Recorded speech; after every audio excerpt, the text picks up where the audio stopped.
Welcome everybody to a new film podcast episode, the sickest you've ever heard. No pun intended here.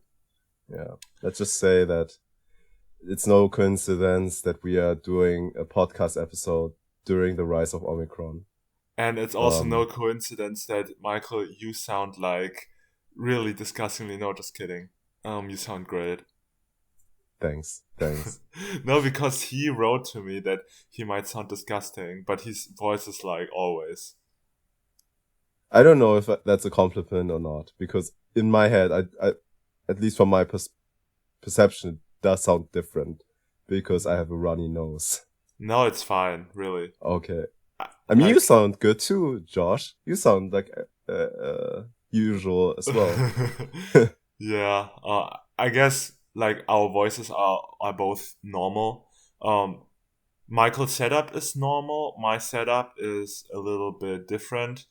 I'm using my inbuilt microphone of my laptop, so the sound quality is going to be a little bit poor. Yeah. But I don't think it makes any difference, to be honest, because the content is still gold. So yeah. Yeah. And well, we are going to. Which movies are we going to talk about? Okay, yeah. So Michael and I both watched Her and Lost in Translation together 2 weeks ago. We are first going to talk about Her and then afterwards Lost in Translation. And we thought it's a good idea to basically sum the two movies up in this podcast because essentially they're both very similar. They have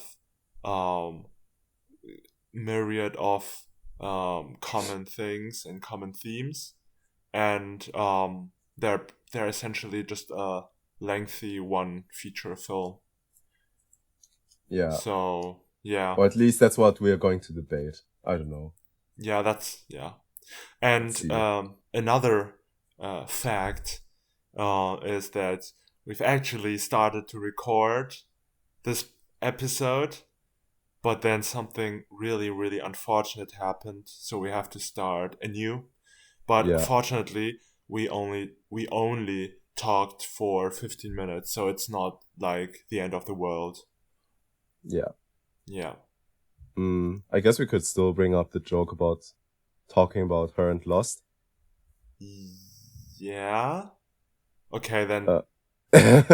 So basically, Josh tried to watch with me Lost in Translation. He was really hype about it.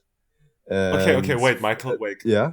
To preface this, so I spontaneously wrote Michael that I was going to watch Her, and I asked him if he wanted to join, and then I think you wrote that you might be leaving in the middle of the film, but then you stayed like till the end, and you said, man, that was great, especially because you, Michael, haven't watched Her since 2014, right? Yeah, that's true.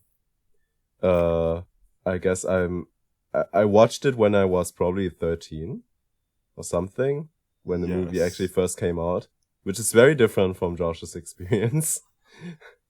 Yes, because I watched the first time 2 years ago on an airplane, and have rewatched it twice.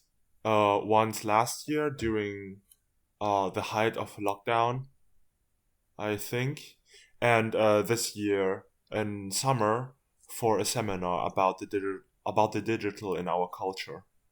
And then about The Insider. Michael, please continue. Right. I guess because we watched Her together, Josh also wanted to see Lost in Translation together. So for like, I don't know, 4 days in a row, he would each day ask me, hey, can we watch Lost in Translation? Which then turned into, hey, can we watch Lost in Trans? Which then turned into, until the end to, can we watch Lost or something like that? Yeah, let's watch Lost. Yeah, let's just watch Lost. Let's just watch Lost. Yeah. Like I don't know. I wasn't really feeling like J.J. Abrams's series, especially after it dived in the ending of it. Apparently, not that I watched it. So I got it, but it's Yeah. still kind of funny. But in the end, we managed to watch like both movies Yeah, and together. together, albeit streaming over Discord or sharing over Discord. But it's Yeah. still great. And Oh, remember the buffering though? oh god, especially when watching her, right? Yeah, Oh yeah. god, yeah. That was But really annoying. that was really annoying. And I don't think was the audio sufficient? It Because was I sufficiently okay, good. okay, Yeah. okay. Uh, yeah. Yeah, So I guess we I just dive right in, huh? yeah. Can we just dive right in? Do we really have to like summarize the plot of her? I mean, I okay, mean, if you don't know about it, Her is a Spike God, Jones film. It is a kind of the science fiction drama. It stars Samantha. It stars Scarlett Johansson as Samantha and OS. Um, and Walking Phoenix as Theodore, who is like this, I guess, quirky, um, man, who kind of is, he's kind of drifting in life. He had like a divorce, and he is kind of still afraid of commitment and everything. And their relationship is kind of a huge chunk of the film, basically, like yes, what's about, I yes. guess. Yeah, So yeah, if you haven't watched her, it's like oh god, it's like 9 years old, almost, which is which so is crazy. unbelievable. Oh my god, Yeah, it's like almost a decade old, yeah, and yeah. Wow, it's a decade since that yeah, movie came out, it's a right? decade. Damn, Yeah, god damn. that makes me feel old. Y- Okay, whatever, whatever. Yeah. Okay, So I was so surprised though that Chris Pratt is in its film. I don't think I knew who Chris Pratt yeah, I was was like, until I was dude. like 15. And then he You just appears and he plays this like lovable coworker. I don't know. yeah, and my reaction to your reaction seeing Chris Pratt was like, dude, as if you didn't know that Chris Pratt was in this film. No, I swear to God, I knew about Amy Adams, Rooney Mara, and Walking Phoenix and Scarlett Johansson, but apparently I didn't know about Chris Pratt. Yeah, I mean, he doesn't play that major of a role, No, and in general, I think the casting is like really.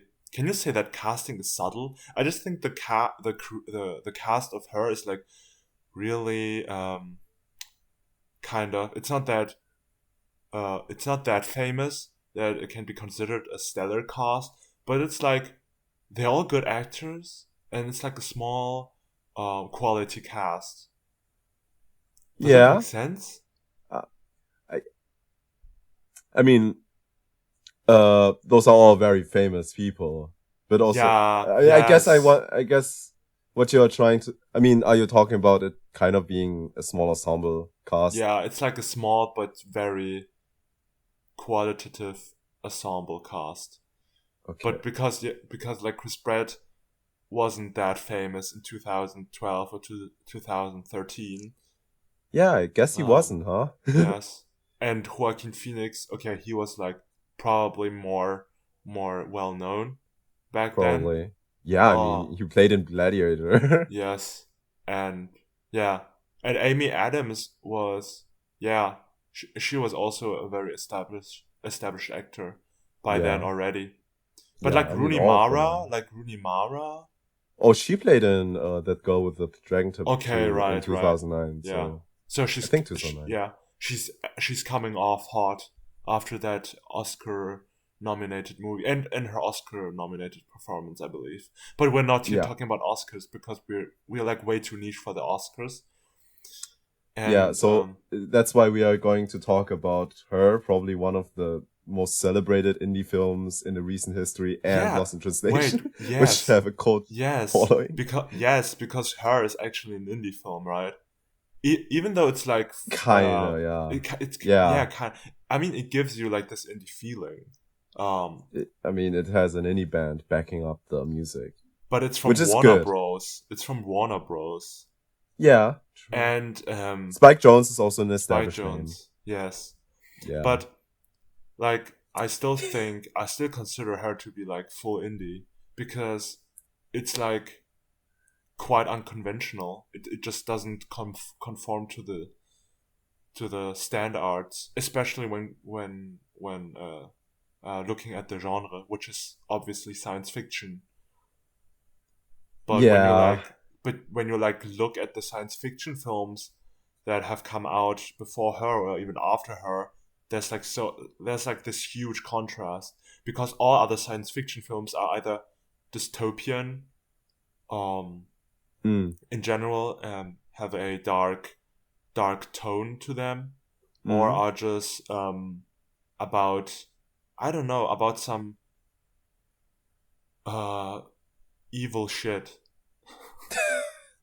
If I You can mean put it something like Terminator or like something? Terminator, Yeah, yeah, yes, yeah, yeah. like really dystopian. Because when you think about the future, it's always painted this I dystopian. mean, you don't have to go dystopian. You could go like utopian with Star Trek or something. Yes, like Yeah. really big and grandiose on a big scale. But Her is you wouldn't even notice that Her is a science fiction film if it wasn't explicitly stated, probably, because like It's a very subtle future that is depicted, yes, right? yes, So, but there yes, are elements. I mean, there Theodore's are. job is kind of already. It's kind of a perfect characterization of him.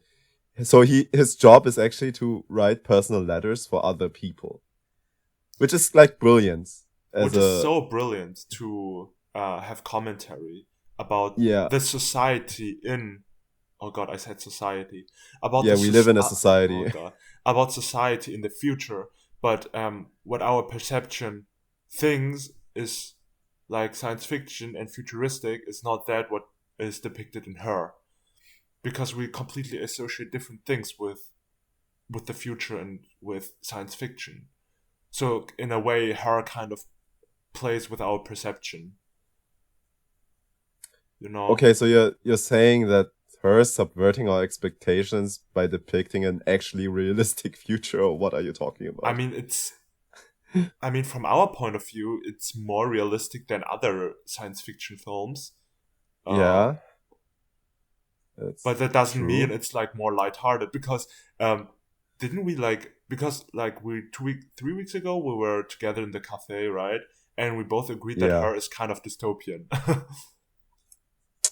Yeah, in an Yeah, emotional sense, in I an guess. emotional sense, yeah, in Yeah. a more interpersonal sense, Yeah. which is neglected in most of others future-based films. So that's why it doesn't really stick out as a future film, like a futuristic film. Yeah, I mean, it's not about, huge spaceships, big explosions or anything. Yeah. Yeah, Yes. it's not about that. That's true. Yeah. Although there are some sense. I mean, not to like,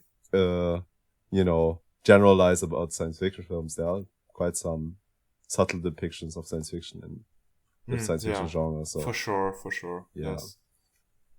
I mean, I guess I would say Her is in the same way science fiction as the Truman Show is science fiction.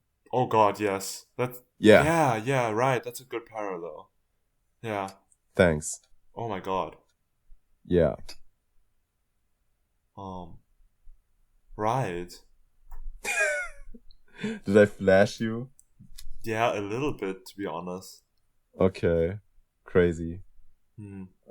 Mm, And also, just maybe, if we are already here comparing Her to other uh, uh, like-minded films or films from the same genre, like can we just quickly, or not quickly, but can we just praise the colors, ooh, please? yeah. Yeah, Because I mean, there's a very famous every frame a painting video about I guess how her uses colors and cinematography in general, right? Mm-hmm. Mm-hmm. Like how Theodore sticks out in like the crowd with his Yeah, with his red red shirt. shirt. Yeah, yeah. And like the It's set is like it's so neat. It's so comfy. Um mm, but at the very same pastel colors. yeah, pastel colors. But Yeah, at the same time it's like it seems superficial. yeah. It feels like it lacks, I guess, depth.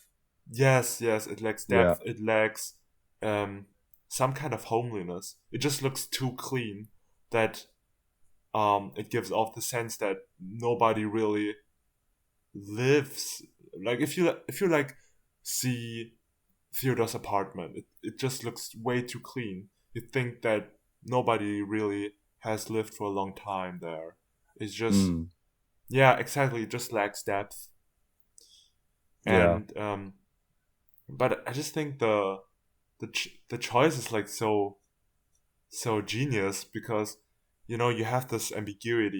You don't really know if you think if you because the colors on themselves are like warm colors, right? Mm, But they're pastel colors, so they're a little bit desaturated, yes. and you have this dualism like of warm and cold, like of warmness and coldness, and just really fits with the themes of her, kind of.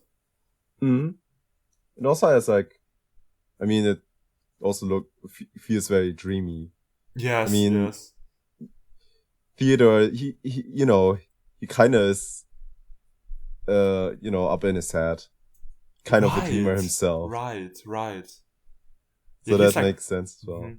Do you think he's daydreaming, or do you think he's just meandering through his life? Um, Uh, I don't think he's like daydreaming because daydreaming is no. like associated with positivity. And Theodore, at least before he got to know Samantha, was kind of a downer, right? Yeah. I mean, uh, he came from a divorce and Okay, yeah. has everything. So it makes sense. Yeah, it kind of makes Um, sense. it makes sense. Uh, but yeah, it does feel like, uh, how the setting is that it conveys that kind of theme at the beginning Hmm. very well. Mm,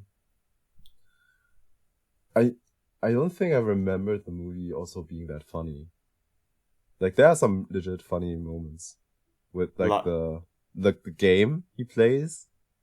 like Um, with Samantha when he shuts his eyes and runs around with his no, little I'm notebook. actually talk. That was quite cute too, but I was talking about the video game where Oh like that yeah, yeah, with the with fat like guy. this snowy man snowman, I guess, insulting him for being a pussy, even though he looks like an adorable little, creature. Yeah, right. Yeah. Yeah, that Or was in the beginning when he has like this telephone sex with this oh one person yeah, and and she with that, wants the cat to be strangled. Like things like this. it's like so It, random, right? It's like if you so random. that kind of, I mean, I saw another Spike Jones film, and those are the things that those. This is where I recognize. Oh, it's Spike Jones Oh because while really? he, yeah, I mean, in Being John Malkovich, there are Oh similar absurd right, things. Yeah. right. Oh, but not thinking about it, it's not that random. In the context of her, Okay. because don't the do the characters not behave like a little um inappropriately in her because they lose that sense of interpersonal connection, and with that the sense of what's you know what's what's the word for it, what's like appropriate and Uh, what's not appropriate to say. oh, okay. You know, Boundaries? not boundaries, but that subtleness. The let me check it. I know I the mean, German word. I know the German word. I don't know the English word. well, Like way to dox yourself. tactfulness. Oh, okay. You Um, can say tactfulness, okay? I don't I know. don't know. Yeah, but you know what I Um, mean, and you guys yeah, that out there also know what I mean. You know the hopefully. tactfulness. I mean, okay, the one character is in a game, so Yeah, but still, I think he's just not there because Spike Jones liked to have a character who basically insulted the player. I mean, it's one scene. I don't Yeah. know. Hmm, I guess the telephone sex scene could be interpreted as another way of showing how. I mean, Theodore is in a time where he doesn't want to. He is still emotionally hurt so much, or hasn't moved on from his marriage that he can't commit, and he searches for intimacy like that telephone call thing. But it's still kind of this disconnect because well, this other person is like spouting about how he should strangle her with the cat and Yeah, everything. Yeah, but it's I just don't know. really yeah, but it's just really abnormal, right? Yeah, It's really abnormal, but the way the other person conveys that seems so natural and so yeah, it seems um grounded. I seems mean, I grounded, yeah. guess yeah, And so it's actually like from Theodore's perspective, it's like because he's already uncertain, right? He's like really mm. uncertain. He has low self esteem, and he's It's not low insecure. self-esteem though, right? No, but Okay, I I mean, don't. I don't. kinda, but Like he's really insecure, right? And when he doesn't understand what the other person means with strangle me with a dead cat, which the other person conveys so naturally, he might yeah. even like hell have self doubts, like in the lines of, "Wait, should I do it? Like, is this normal? Am I not normal when I don't strangle her with a dead cat? When I don't fulfill her wishes? You know what Do I you, mean? do you It's mean like." he's like submissive? What are you talking about? God. No, I'm not saying he's submissive, but it's like to put it short, it's like he doesn't understand the world around him anymore. It's like people don't understand people anymore. You know, it's this loss of oh god, it's this loss of interpersonal relationships, interpersonal Hmm. understanding. Because of course it's like it's not normal to say strangle me with a dead cat, Well, I but mean, from the perspective of a guy who's insecure and maybe questions things in generally more intensively, it's like even generating more self doubts. You know? um, so you mean, that Theodore is more, um, feels even more, I don't know, like doubting is, wouldn't he more doubt the world? If the world is so weird and fucked? I mean, that's a fucked thing to Yeah, say. he Not to would if judge, but he would if he had more security, but I he don't think obviously he, doesn't have security. Sorry, I but don't he think, doesn't don't seem think, I don't think I can agree with that. I'm okay. sorry. Okay, no, that's Yeah. good. That's fine. But he doesn't Okay. really feel self assured, right? Just look at him in the Yeah. beginning. He looks really pathetic. Just the way he walks. It's. I mean, it's all. Oh God, no! Just the way It's. he Oh my walks. God, I'm like really. Are you trying to I'm roast walk and roasting. see me? I'm like roasting Theodore. I'm so sorry, Theodore. I really do love you, Not but that way though. not that way. Or maybe no. I'm just kidding.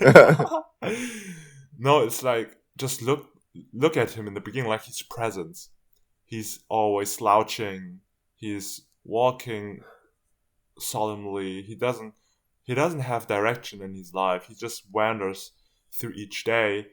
And I'm sorry, this doesn't seem very self-assured to me. And I I think mean, it's all nuance, right? It's yeah, all but very I don't think it's I still intended. think I still think you're Am maybe I? drawing too many conclusions from that one telephone Yeah, sex maybe scene. I'm overinterpreting, but I can't Yeah. think of.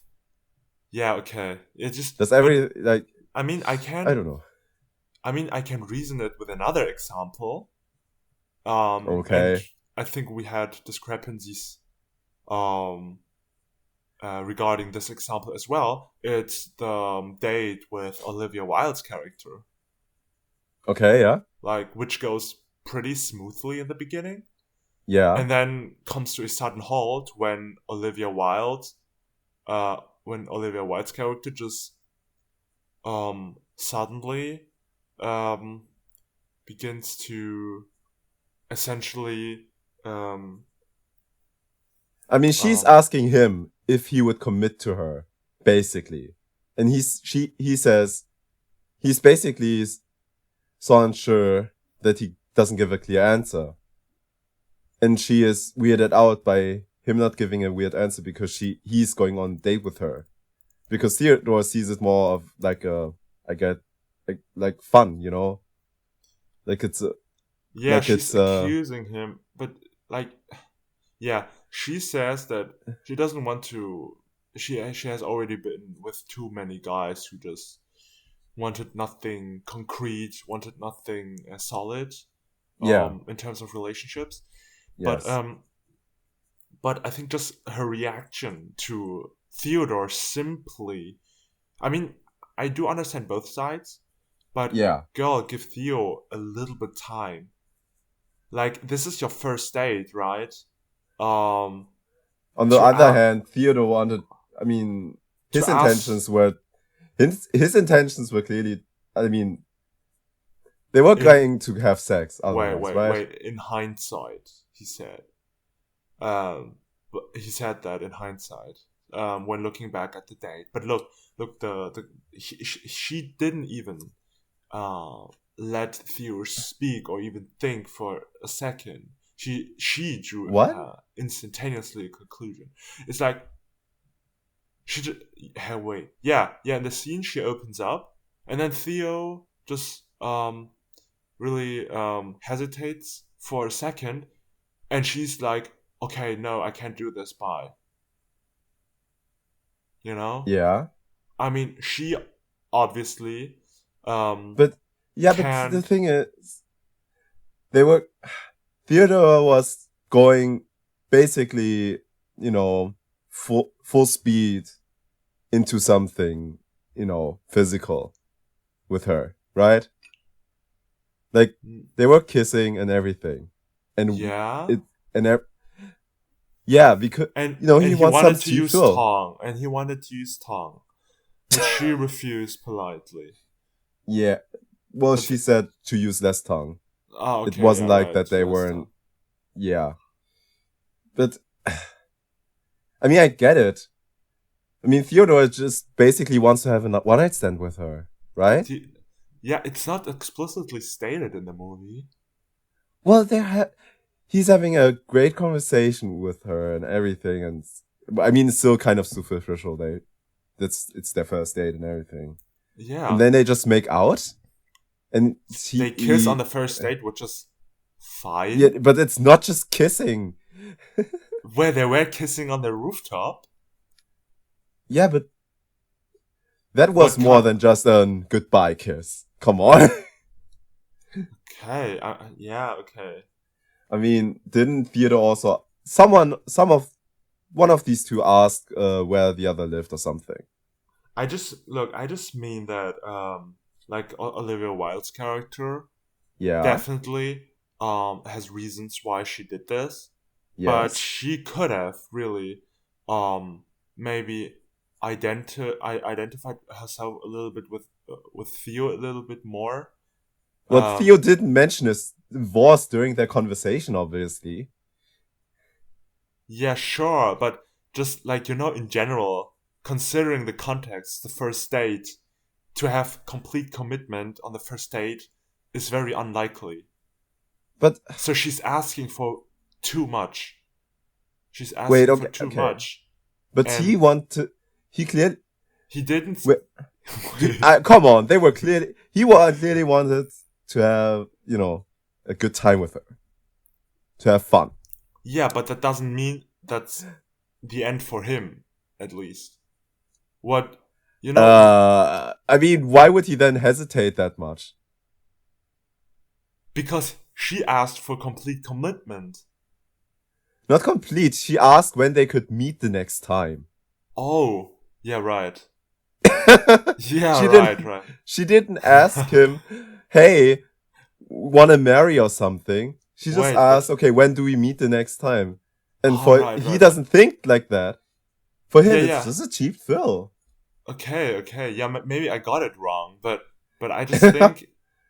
I just think that Olivia Wilde's character, just in that moment, I just felt like that Theodore was really constricted uh, by her.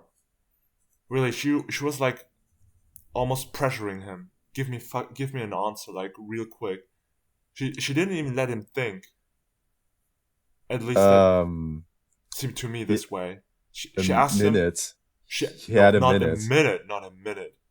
Seconds. 20 seconds. No way, no way. Are we really going to debate about this? Because I found her No, character Theo was like somewhat reasonable. no, Theo was like hesitating. He was like, on Yeah, weekend, yeah, so, no, he was like, yeah, on the weekend I have blah blah, but next week, yeah, he was about to say next week is fine, but then was he?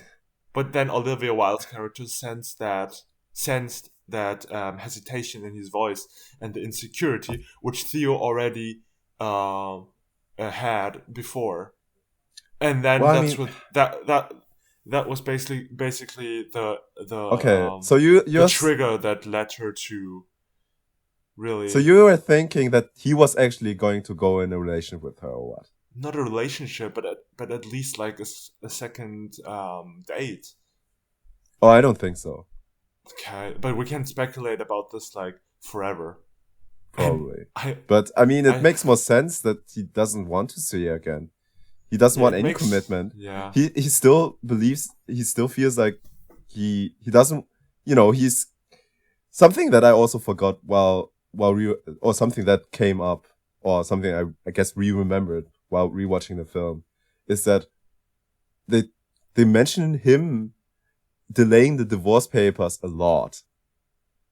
He's really not over this, Right, yeah. you know? Yeah, okay, that makes sense. That makes sense, yeah. hmm So he Okay, probably I wouldn't. get Yeah. it. Okay, Yeah. good. I mean, okay, yeah. No, you're right. Yeah. Yeah. He's non-committal because he still hangs on the relationship with Rooney Mara's character. Yeah. Let's just call her Rooney. Wait, what? I have Yeah. Letterbox open. No, she plays Catherine, right? Catherine. Catherine, yeah. And True. yeah, that makes sense. Mm. I just in the moment it just felt really like the decision to basically turn her back on Theo by Olivia Wilde's character was just really harsh at that moment, and I don't know, it probably stuck. So that's why I'm defending Okay. Theo Maybe. after, and maybe it's because I roasted him basically before that. Oh, so you That's now why I have to felt defend like, him. yeah, I felt like Okay. defending him there. Okay. Wow, yeah, right. Okay. So let's see. Um. Yeah, Yeah. What maybe next? what next? I mean, we talked like for almost 10 minutes about this one scene, but we haven't Yeah. even really talked about Samantha, who was actually Yeah. like, We haven't mentioned the Manta except in yeah, like brief who summary. was actually the one of like the second most important character in Yeah. this film. So she's kind of she's the OS of Theodore. like this artificial intelligence OS, and she kind of opens Theodore up. You know, he learns to move on. It's really weird when you describe it because it's about him falling in love with his OS, which could end horribly in a movie, or at least in a way, really, it could end in schlock, but it doesn't at all, which is already really like, you have to be someone like Spike Jonze to be able to do that. Making falling in love with your operating system a believable, realistic thing Yeah. that is heartfelt. Yeah, there are many. I mean, Scarlett Johansson as her is great. Like, she's kind of, quippy, fun, very curious. Very. I just think that her wants us to think of her as a human, because the line gets blurred even more when the film basically comes to its conclusion. It's like, even from the beginning, everything about Samantha is human, despite the fact that, like, she doesn't have a human form. What do you mean by everything? Like her intonation, what she says. Oh, yeah. Just, what she brings to the table. So the film, like, I mean, it's not that new or innovative, because Blade Runner did it, for instance, already, as a film, to challenge our perception of what is human and what is not. Yeah. And it's done in her. It's done greatly in her, to be honest. Yeah, I mean, even when they both kind of, in quotations, have sex, it's very tastefully done, with just, you're only able to hear their voices, the screen goes black, and everything. And even Samantha, like, at one time breathing, it's just, and Theodore comments on it, like, why are you breathing? You're not even human. Yeah. And he's like undermining the almost the existence of Samantha. Yeah. Yeah, it's interesting. I mean, also how they play around with her character, like how the story progresses with her, and how she can process things much more quicker than humans. It makes all sense. Like, from a technical standpoint, how, like, the plot, on, like, the plot level, with her, for example, talking to 10,000 of other people at the same time, it all makes sense. With the fact that she's an OS. I think that's also one of the things I, with the rewatch, I guess, learned to appreciate, how, her was able to, how the story works, not such that the themes are very clear. So, like, the stories, it's not it's not like you have to have some plot holes to make the theme, to, like, convey the themes or anything, but everything works neatly. Yes. Yeah. It, like, everything clicks. It's like a really well-oiled machine. God, that's... Oh my god. Yeah. Okay. I didn't say that. Alright. But, like, really, like, how Theodore in the end realizes that Samantha has a completely different understanding of love than he does. After realizing that, Samantha talks to a bunch of other people, and that just completely makes sense, because it's also established in our world. Like, you may use Siri, I may use Siri. In the end, it's Siri, right? For instance.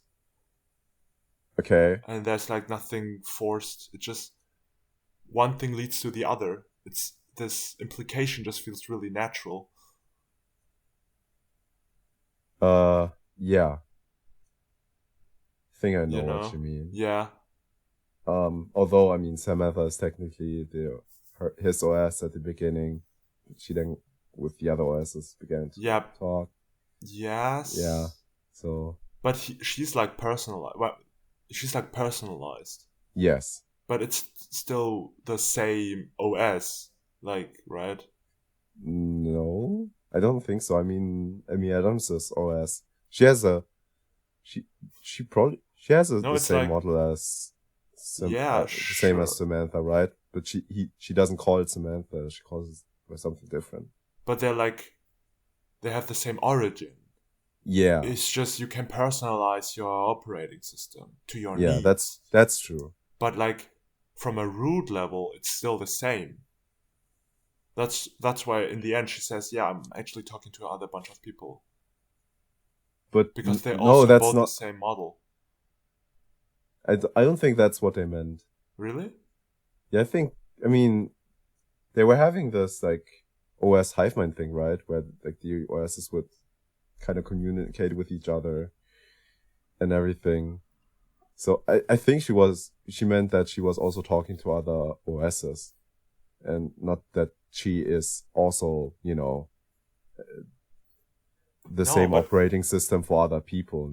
I don't think no, that's but in that meaning. in the end, Theo asks her how many people she's in love with, and she says, "I'm in love with, I don't know, Yeah, 300 something."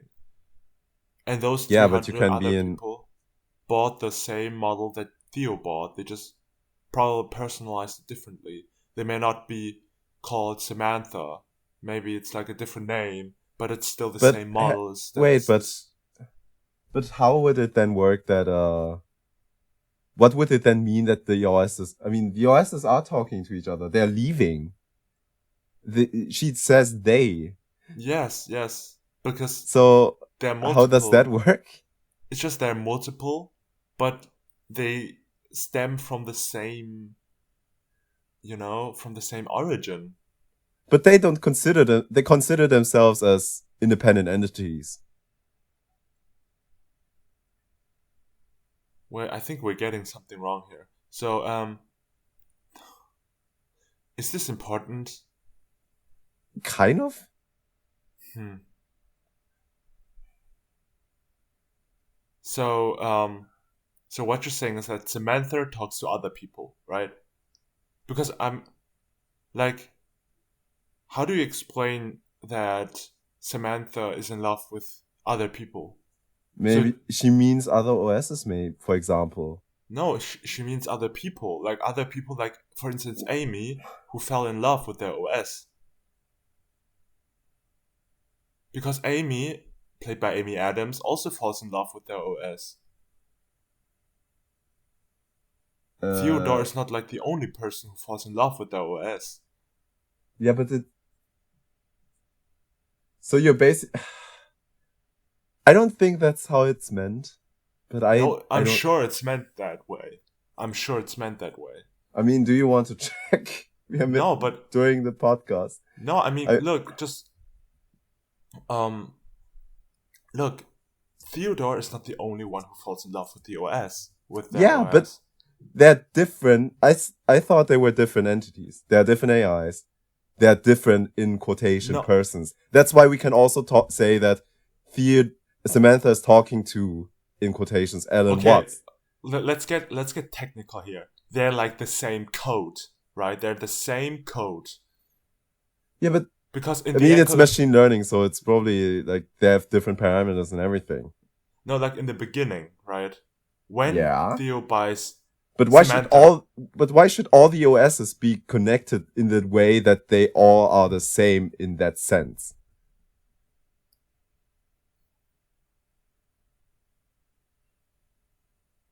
hmm, Like, wouldn't that destroy the meaning of concurrency? And wouldn't she talk to then more than how many people she mentioned in the movie? hmm,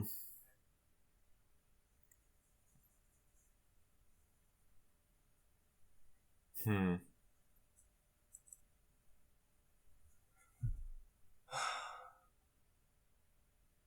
So you think she means like she fell in love with other OSs, Other AIs. other With her. AIs? Yeah. Really? Yeah. Mostly, yeah.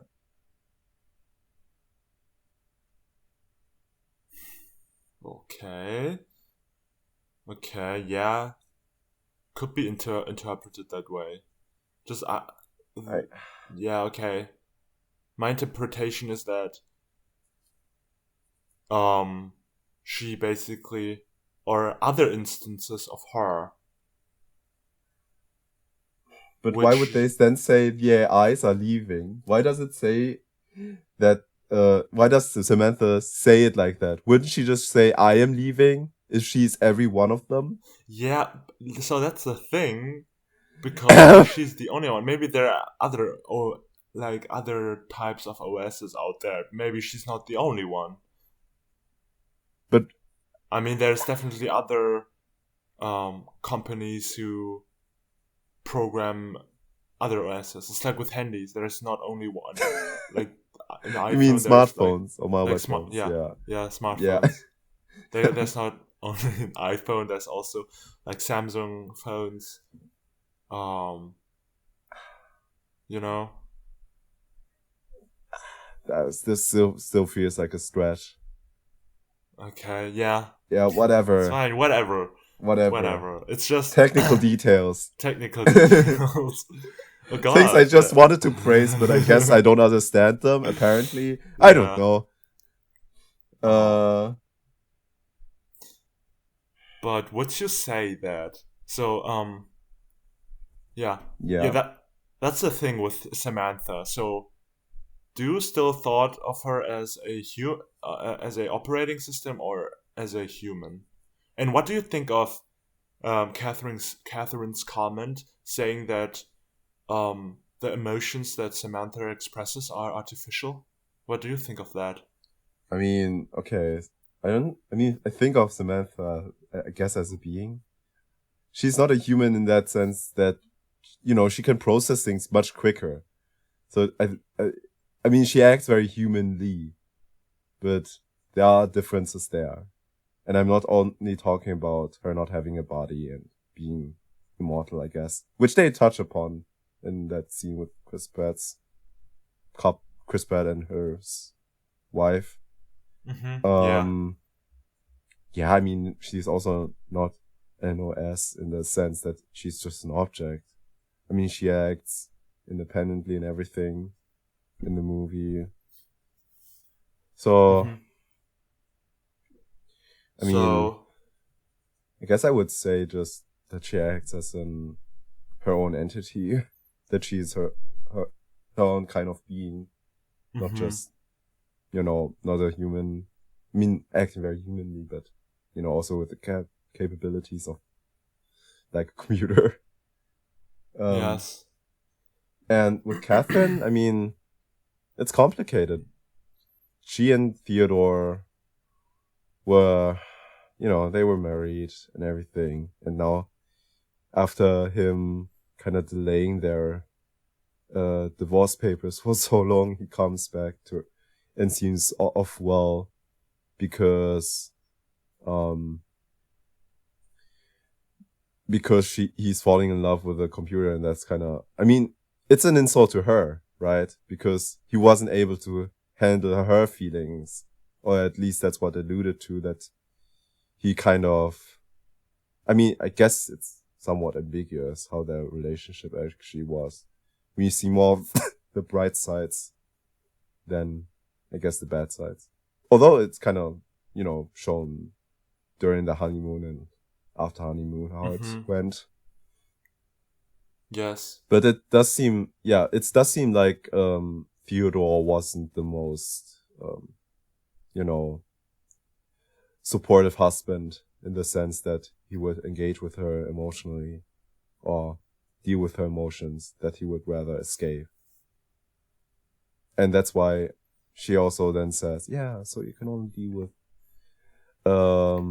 artificial ones. And yeah, I mean, Samantha, you can't really, I guess, you can, I guess, emotionally hurt her, I mean, something he said hurt her, I guess. With Yeah, a her lot not, actually, a lot. yeah.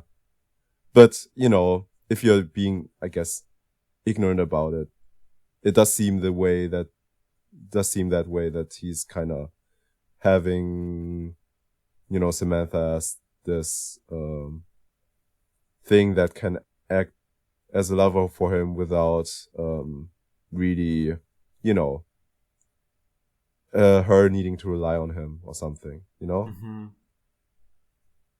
Yeah, yeah. Mm-hmm.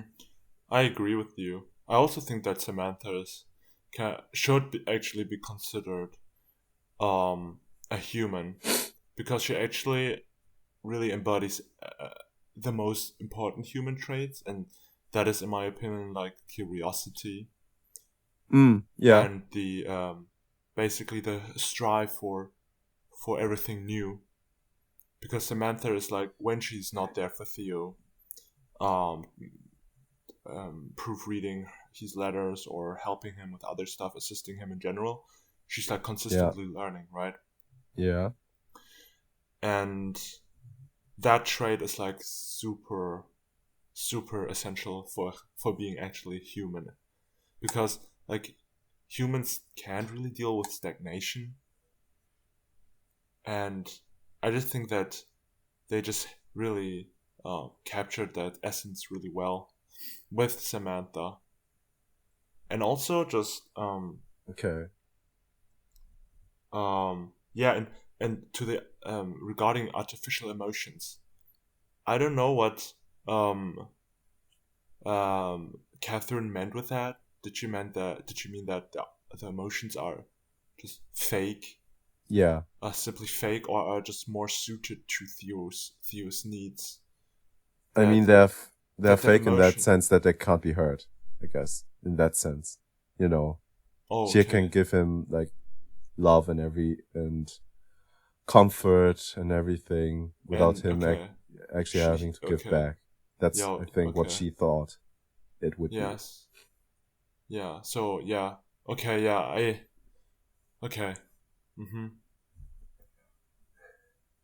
I mean, Yeah. yeah. From Catherine points of view, I would think the same. To be honest, if I were Catherine, at least, Yeah, sure. because I it's like mean, really hard. Like yeah, it must be and rough. it must be rough, and it's really hard for us to even perceive something akin to a human that is not of at least physically not of human form. Yeah. I mean, to So her, it just seems like, oh, those Theo just kind of falls in love with his computer, I guess. yeah, and Yeah. like the beautiful thing is that it's it's not that what Catherine thinks of Samantha.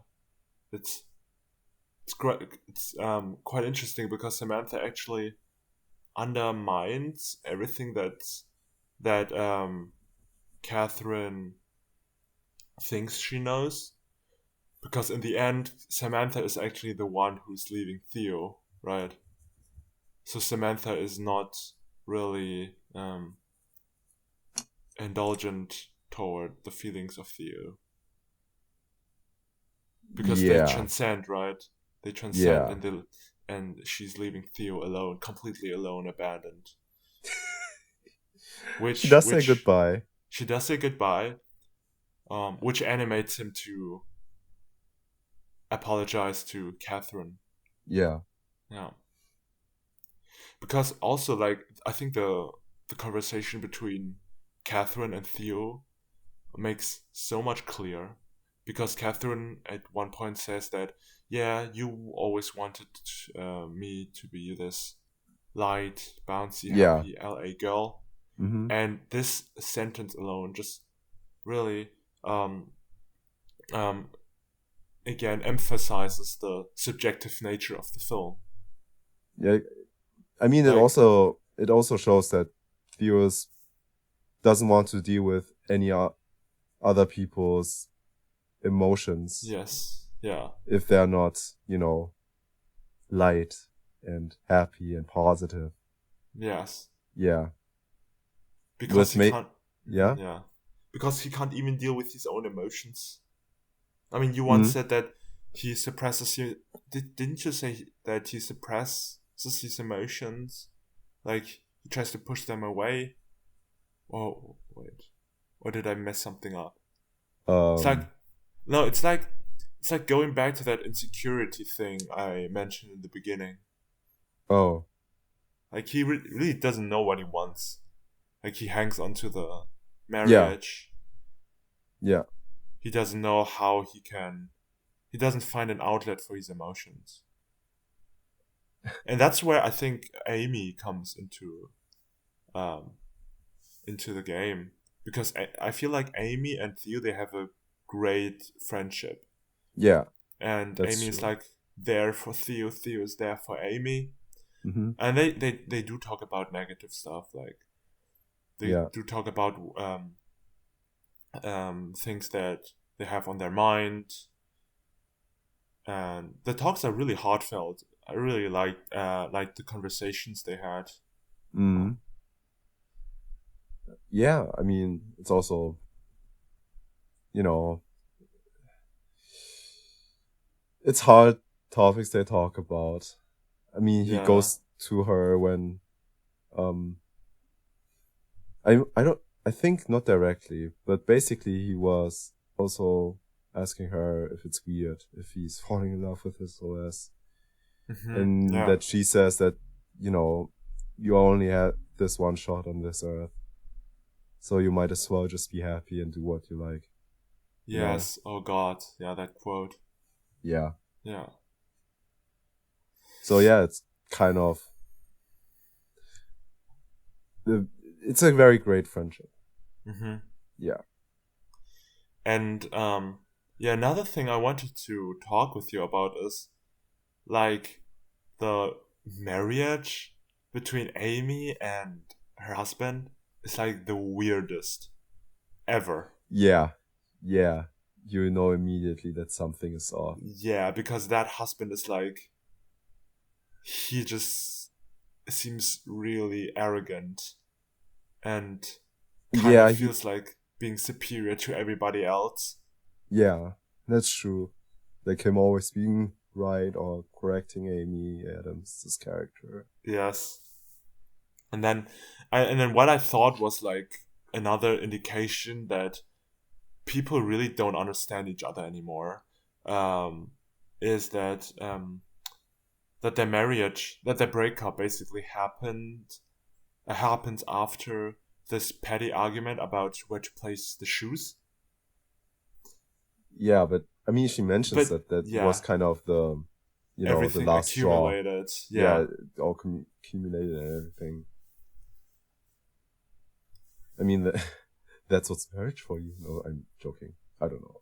But it's like Um, also crazy because it's a petty argument which it you is. basically can easily solve, right? So you would think it's yeah, of course, those things accumulate, but um, in general, you just think that a breakup happens when something really, really, uh, when a partner really messes up, and you just had enough, not about like where to place the shoes. So in my mind, it's still like an indication that people just don't that people are just way too hypersensible in this world.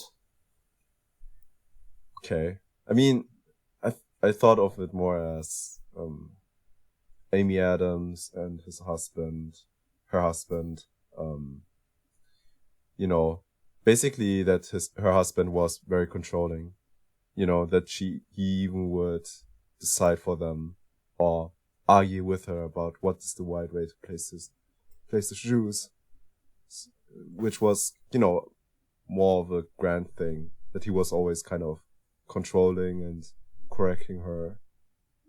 So Mm-hmm. I guess it makes sense. It's not about the argument itself, uh, at least to me. Okay. Yeah. Mm. I mean, yeah, it's like, you know, all of these problems, they can be boiled down to, yeah, that he's kind of control freak, I guess. Yes. Yeah. Yeah. Hmm. Mm,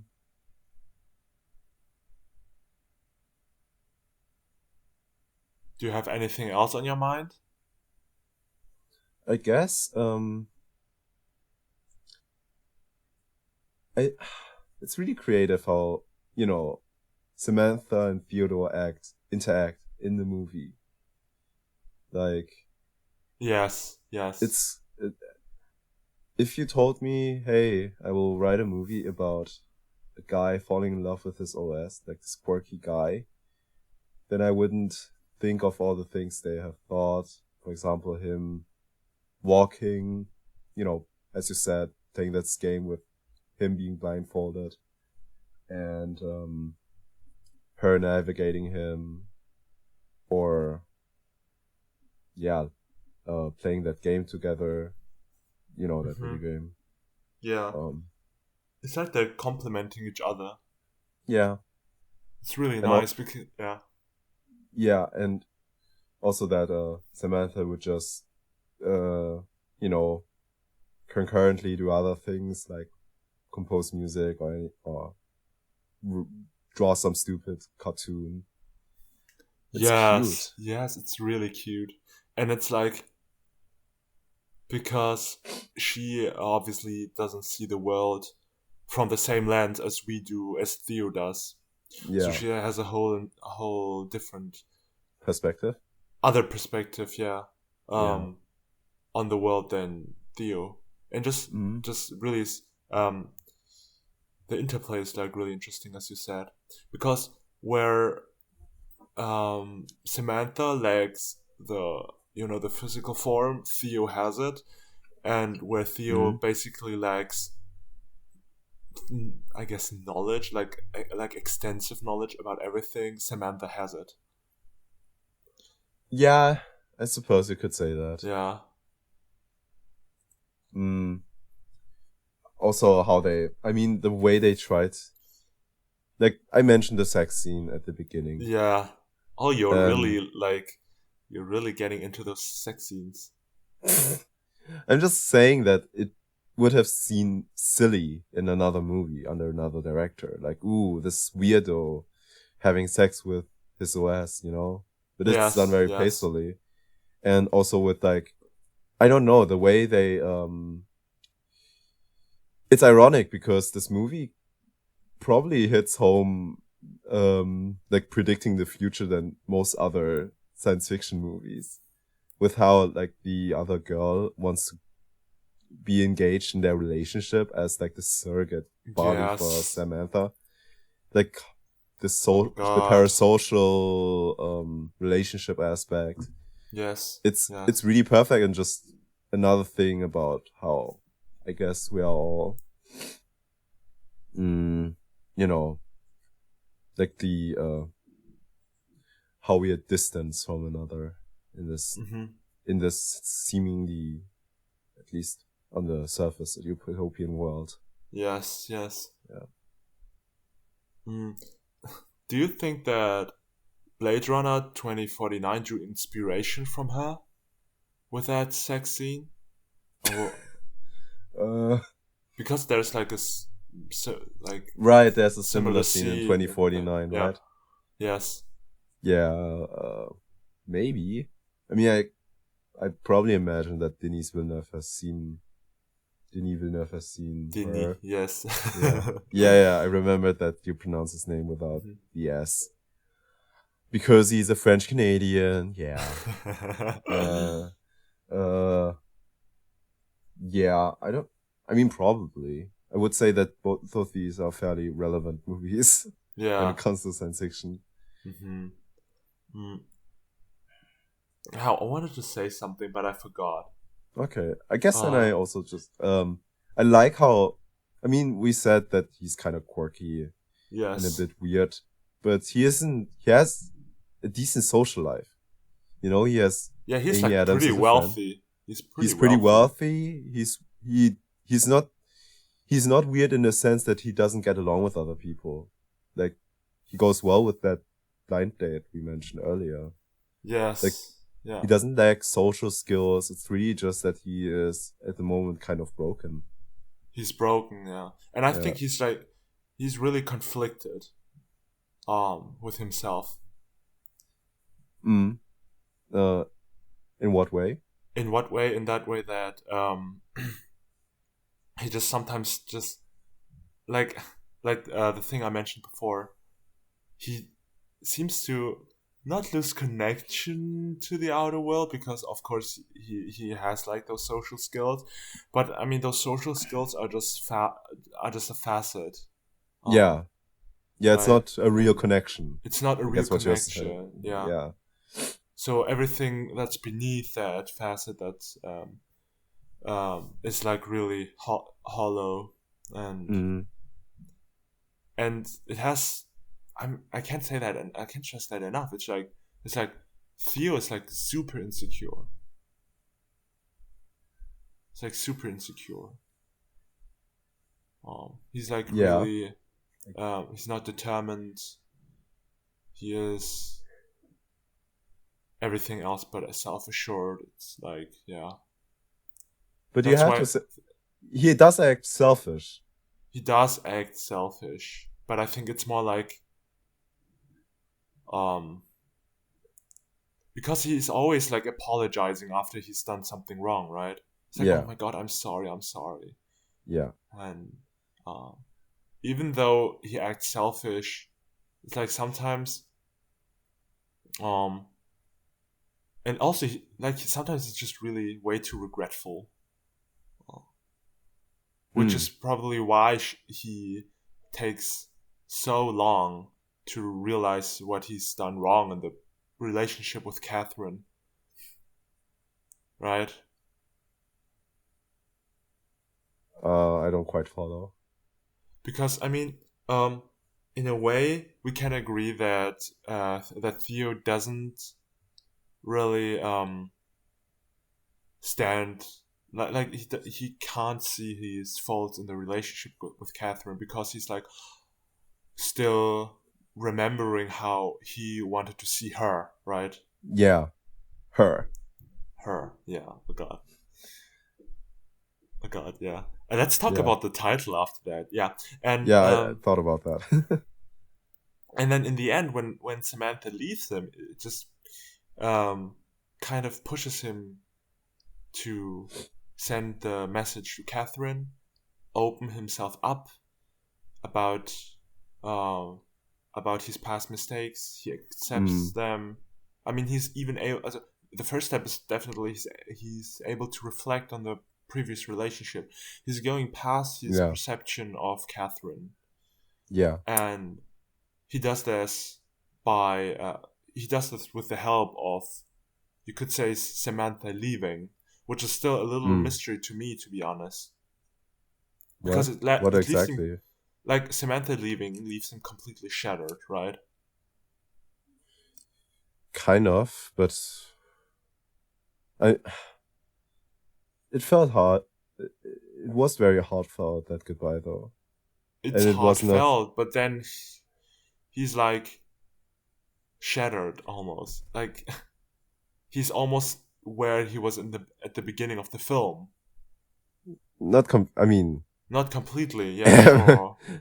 it's not like he learned nothing and will Yeah, just go back. definitely. If he hadn't learned, if you didn't learn nothing, then he wouldn't have apologized to Catherine. Yeah, for example. Yeah, but I don't know. Something just tells me that the end, like Theo's change is compared maybe to other character arcs, is it's not that great, but there's still a change. But the change, how the change manifests is quite small. It's just this apology to Catherine, right? Yeah. But can you say that you saw an active change throughout the movie With Theodore. with Theodore? Yeah, Yeah. I mean, he learns with Samantha to kind of. I don't want to say commit all the time, but he does his. He was doubting him.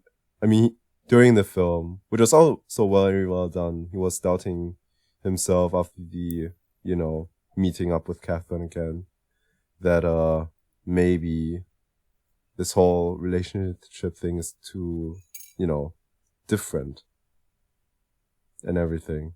And then but after that, after apologizing to Samantha and everything, it does seem as though he was able to be more open to her and accept her more. Mm-hmm. Yeah, and also that he actually commits to a relationship again. I think it's definitely a change. Yeah.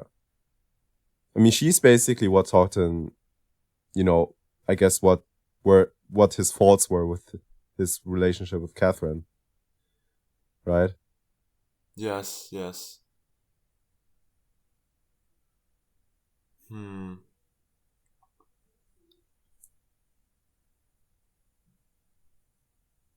Mm-hmm. Wait, let me think. Okay.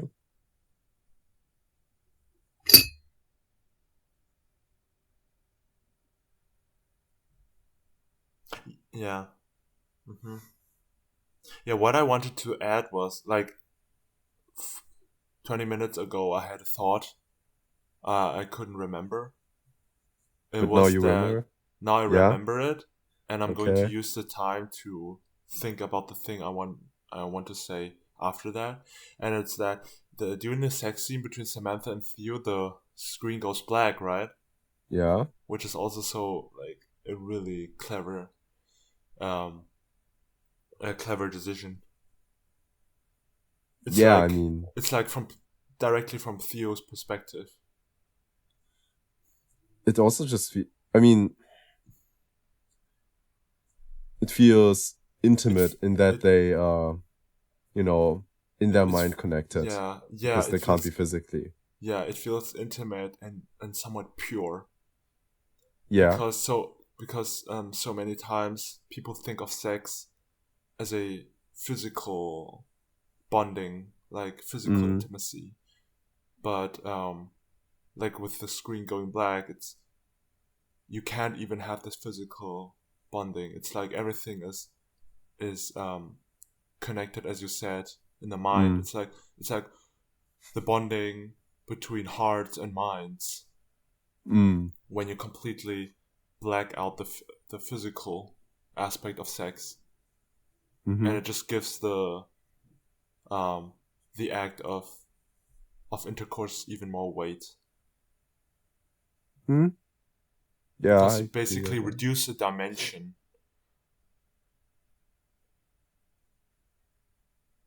Uh, yeah, I mean, Yeah, it's on that's a what more I want. emotion level. Yeah. Yeah.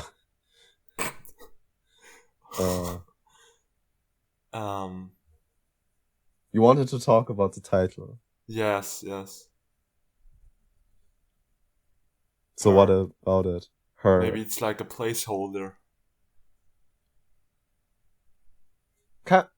I don't know. It sounds like Her. you're reminiscing about a past relationship Right. about Yeah. her. I love her. I love It's her. it's I not loved like her. yeah. It's not like Yeah. I love you, but with her you're referencing. You're creating that distance. You Yeah. know. It's Mm-hmm. not like I love you, you and me. There's nothing in between. But I love her. There's something in between. I can't reference her directly. I mean, it's also like by not saying Samantha or I don't know anyone, you can. It's more ambiguous as to who's meant, which I Yes. think Yes. works well because Theodore kind of doesn't go to the exact same thing, but somewhat similar things with Samantha and Catherine. Like Yes. that they are the her in that for Theodore in at a point in time, right? Yes. Yes. Absolutely. Yeah. And Hmm. I thought And about something also, else. yeah, and also maybe um yeah, about the distance thing, Yeah. because in the movie, if we like talk about the digital for a second, it's like we it's like really subtle. The digital elements are really subtle. How the digital is represented. Um, Mm. People walk like with their phones, with their heads stuck in their phones, stuck in their notebooks, um, in the background all the time. You just sometimes don't realize it, Not but all it's the like, time. You're at the beach and you're not at when you're at the beach. yeah, You're not at a okay, but phone. like any But other yeah, time, yeah, it's everyone like seems kind of they're on their phones, just yeah, yeah, kind of focus on themselves. yeah. It's Yeah, like everyone is like living inside their own bubble, yeah. and people only talk to their OSs, which are humans from our interpretation, but it's it's this ambiguity that this film introduces. But are we still talking to humans? Um, are we if we don't talk to like the physical ones surrounding us? I mean, they And could very well Skype or something. yeah, sure, sure, sure, sure. I don't think everyone in the movie was talking to their OS. That Yeah, would be a okay, bit but goofy. do, okay, but maybe like it's subconsciously we extrapolate the situation Theo is in, right? Because Theo is talking extensively with his OS, and Hmm. maybe we translate these situations to other people as well. I mean, Maybe. yeah. I I mean, I don't know. I didn't I do mean, that. really okay. I did it subconsciously somehow. So in my mind, everyone was like talking to their OSs. Okay. So nobody was talking to each other anymore. Um, Only to I their mean, OSs. not all the time, but yeah. I mean, Amy Adams was also. I mean, Theodore observes how Amy Adams interacts with her OS and everything. I guess, but Yes. mm, mm. Yeah. Oh, Yeah. yeah, You wanted to say something? yeah. I also like. I mean, by not naming a name, it feels very. I mean, distance not only in I guess distant in just many ways. Also, that you probably are not in contact with her. Because, I mean, if you mention that you broke up with her and that person is someone that the other person doesn't know, then you will not even mention the name, right? So it feels more, Oh yeah. Right. Yeah. yeah, it feels more distant, like it's already something of the past. And I guess I also like, it also Yeah. That's works a in that good aspect. point. Yeah, Yeah. Really. I love her. Who is this her? yeah, Yeah. It's just her. yeah. Somebody I once loved, or Somebody I somebody used I to know. love. Yeah, Somebody I used to know. Yeah. yeah. Yeah, you also wanted to say something.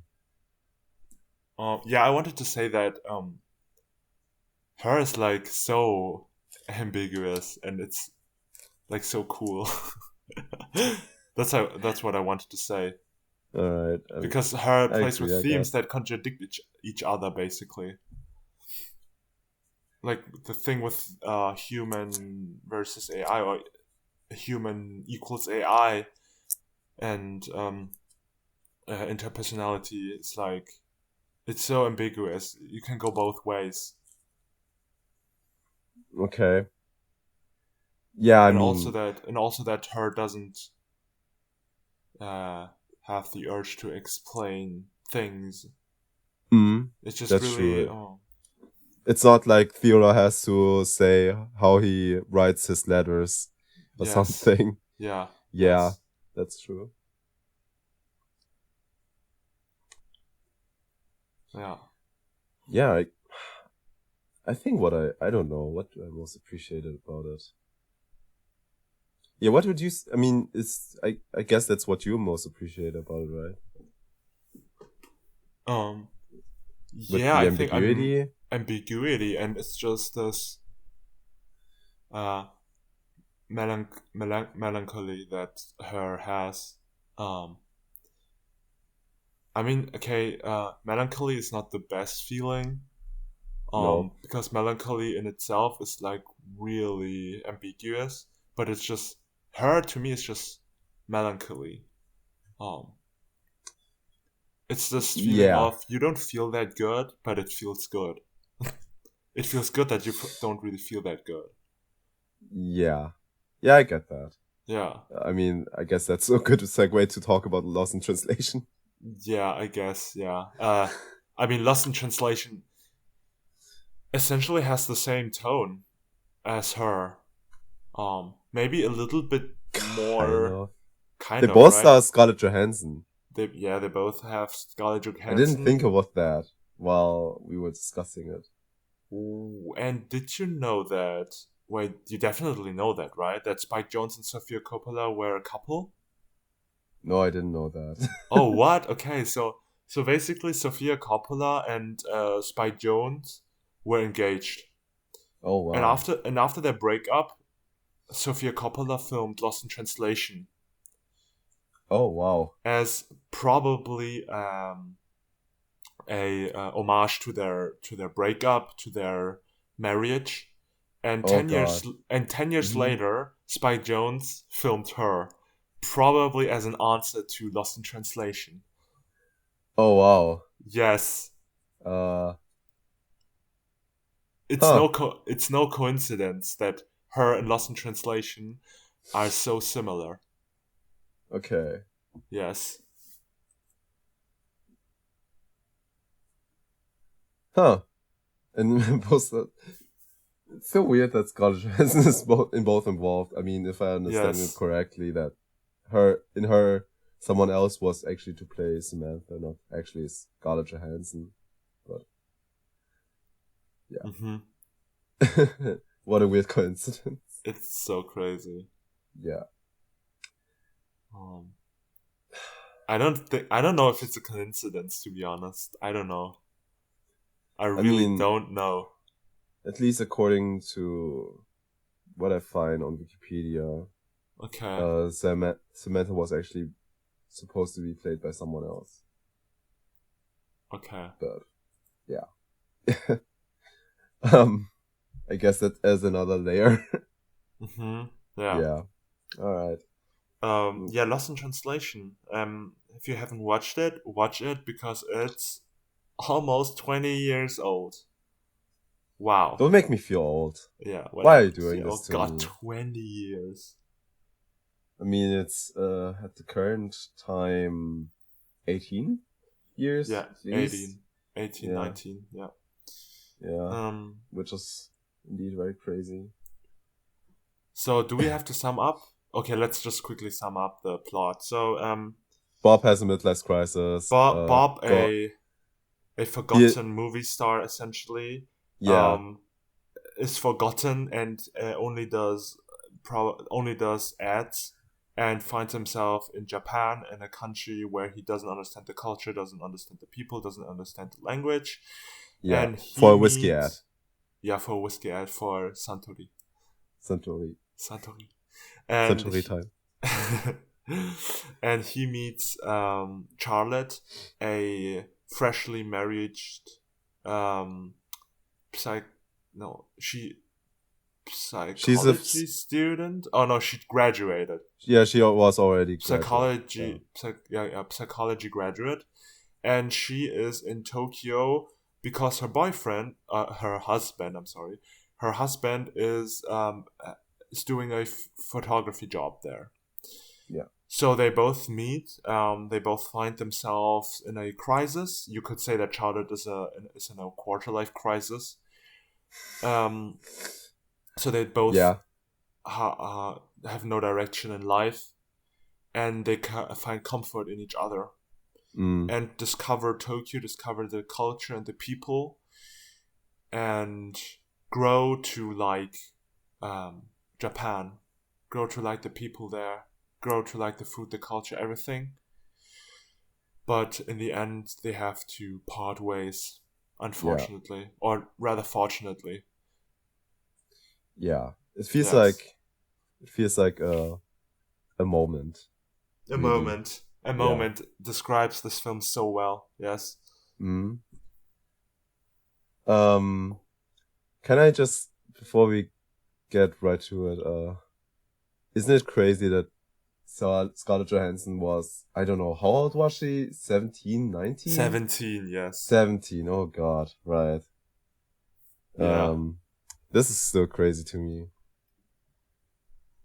Um, And we're just like wanted to say that.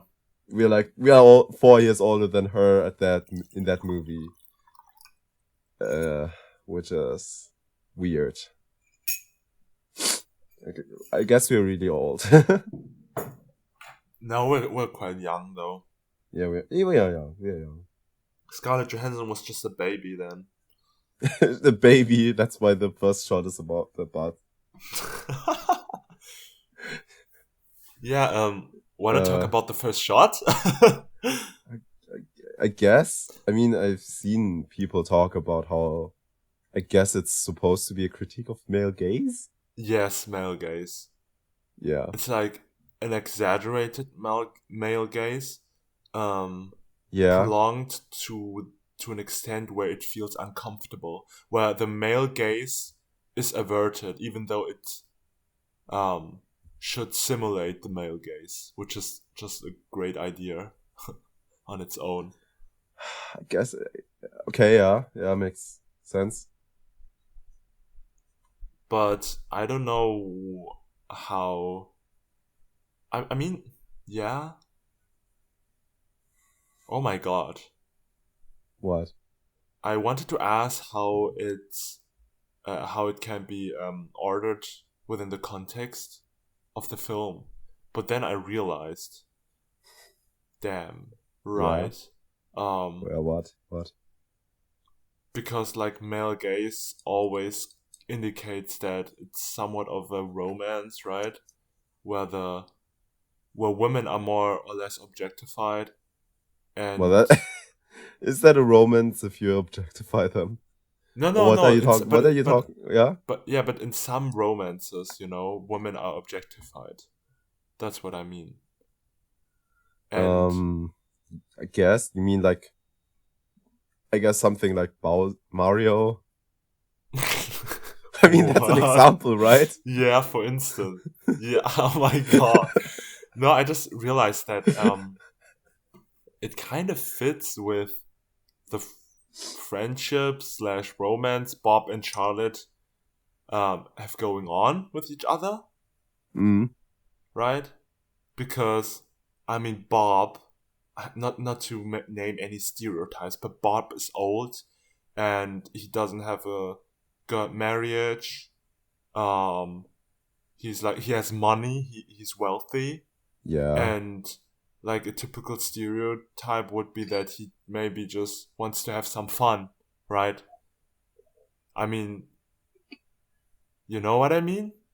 I guess. I mean, fun in quotations or fun. Fun in quotations. Oh God. Yes. I. It's He's just too much of a midlife crisis and is too yeah, depressed for okay. that. Yeah. Yeah, but maybe that's yeah, okay, if you say so, but I just thought of it. It's Okay. really disgusting, the idea. I mean, it would be more disgusting than it wouldn't be as disgusting as Homo Faber Yes, or okay. Agnes. Agnes. Yeah, Oh okay. God. Oh Yeah. god, yeah. Yeah. But I mean, Talk look, about that. yeah, because Charlotte is like she's like 20 and Bob is like 50. Yeah. It's a big gap. Um, A big gap. yeah. But I've never thought about it before, to be honest. You never thought of that? What Oh, exactly? yeah, about what could have been or what other people may think. Oh, yeah. Yeah. Yeah. Yeah, no, it's not about that. Yeah, it's not about that. It's not about that. Yeah. It's, yeah. Um Mm, so when we watched the film together, yes. we talked about how almost random, especially in the beginning, the moments are, or the context, the scenes are, Mm, right? How fleeting yeah. everything seems. Yeah, it feels as if you're, kind of trying to waste some time. Yes, it's like we see Bob sitting in front of his TV, chilling in the bar, Yeah. running, Mm-hmm. showering, doing that. It's Yeah. like really almost monotonous and Mundane. mundane. Yeah, mundane. Yeah. Even though, yeah, it's mundane, even though the environment is anything but mundane for him. And Yeah. same with Scarlet. It's like they're like really, really. I mean, that's the embodiment of directionlessness, right? It's like really random scenes cut after Mm-hmm. each other. Yeah. But once they meet in the bar, it's like the the whole construct gets focused. Yeah, then Like then, it feels then more like when they meet and, do their shenanigans. yes, It yes, feels more like kind of this long maybe a bit dream, but also like dream, yes, if you're, on a night out yeah. and just This having fun and adventure, yeah, an yeah, this adventure. adventure, Yeah. because then In everything also feels more coherent. mm,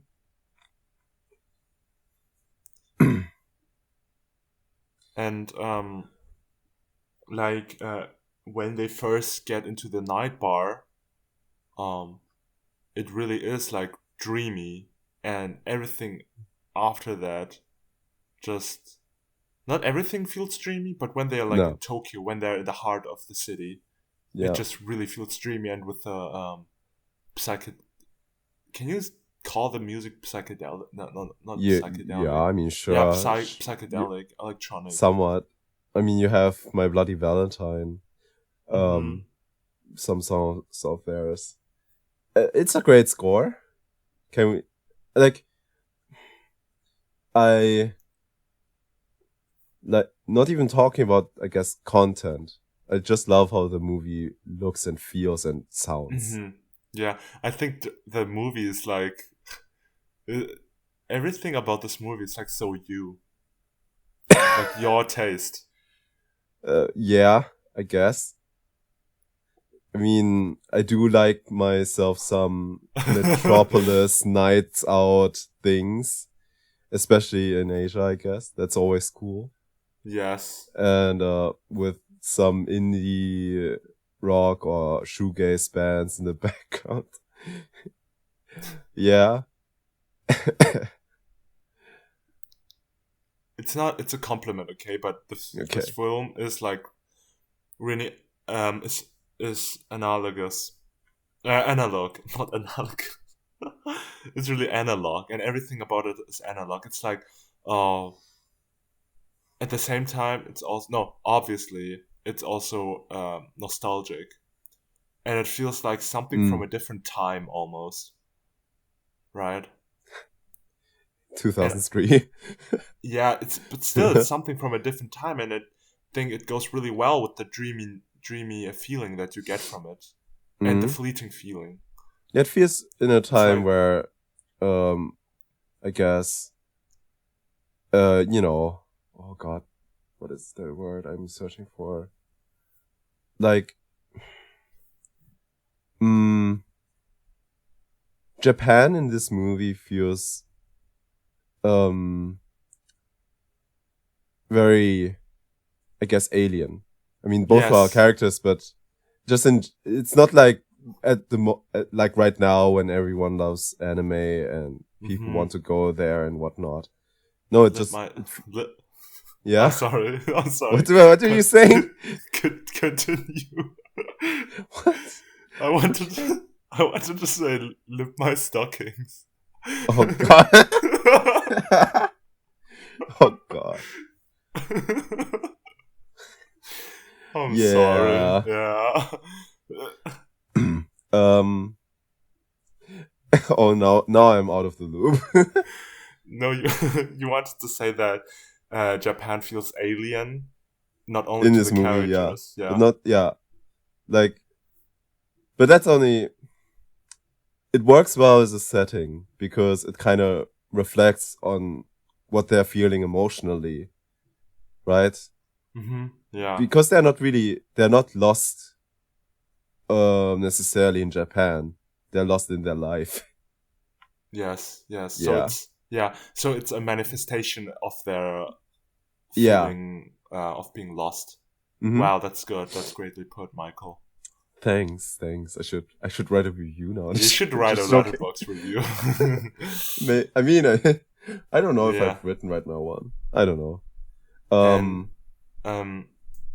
yeah, and so we've talked about it also just briefly after we made Langosh together at Kiwi's at Kiwi's dorm, and yeah. that, oh my god, so many extra information. But never The mind. tangents.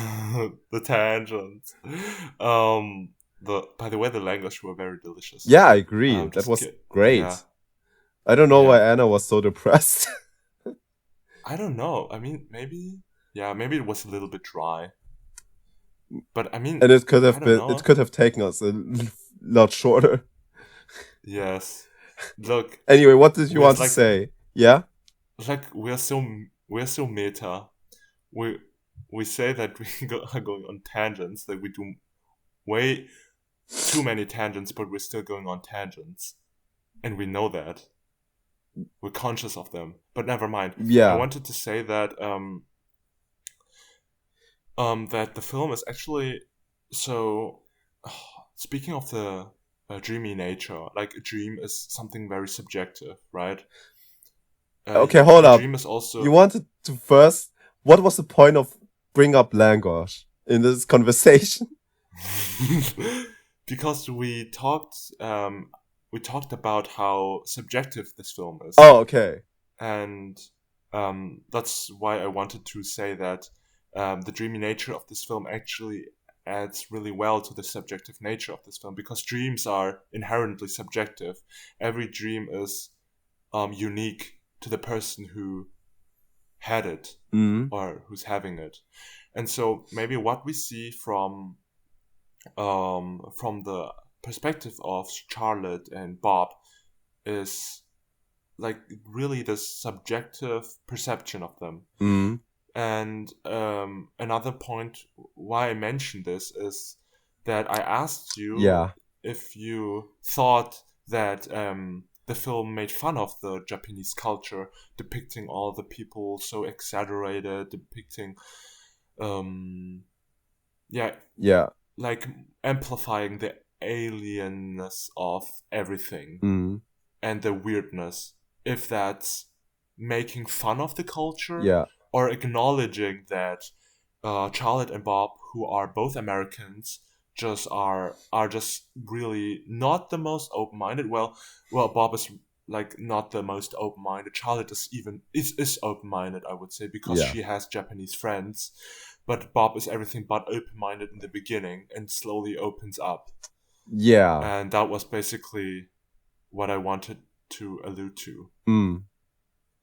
Yeah, I mean, I don't know what my answer to that question was when we were doing language. But just for me, it feels more like, I mean, I think the worst thing you could say about this movie and how it portrays Japan is just that I wouldn't say it's, kind of racist or anything. Maybe only, as you said, maybe exaggerating differences. But I wouldn't say that, I wouldn't say that it's only depicting like Japanese bad. Like, when Charlotte and Bob go to meet up with Charlotte's Japanese friends, like those scenes are fun. Bob has fun. It seems fun. And with the karaoke and everything, I mean, you could say that, as I said, the worst you could say for me is that it feels like maybe a bit one-dimensional for Japanese culture.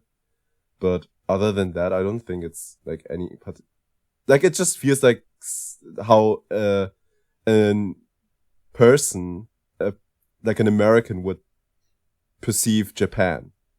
That's how this movie feels like in its depiction of Japan. like a Yes. Western lens on Yes. it, Yeah. like Yeah. highlighting the odd things, but also acknowledging things that are cool. Things that are cool, things that are new. Yeah. Yes. I agree with you. Yeah. Yeah. And I guess that also plays in with your point about how the movie feels very subjective and very much in this perspective of Bob and Samantha. Because they're both, Yes. they're both of that background. Yeah. Yeah. Okay, because I kind of struggled with that a little bit when I was watching. So the first 2 times when I watched Lost in Translation, I was kind of okay. I just took it in, without questioning it. But when we watched it together, I was like, "Wait, this is like really exaggerated." And then You mean the lick my stockings? Yes, it just really hit me. Like, oh, I still have no God. idea what that scene is supposed to mean. Like, I have is this? no idea as well. I mean, it's just maybe that to show that Bob just really doesn't is like so depressed. He doesn't even want to have like fun in quotations. Maybe it's really for that purpose. It's there. I mean, he later has with like the bar singer. Do you think they had sex? They were sleeping in the same bed. Clearly, maybe they just went to sleep together. I don't know. Oh, they only platonically slept together in the same bed, right after a drunken night, and that's why Bob felt ashamed, because he invited a woman to his apartment or what? Yeah, maybe. Yeah. Right. Yeah. Maybe he just gained a little bit of self-confidence and Okay. and just a little bit of spirit, because this happens toward the end, right? Yeah, that happened after he and Charlotte discovered the city, had fun, singing karaoke and so on. Honestly, maybe that is the time where their relationship kind of goes a bit sour.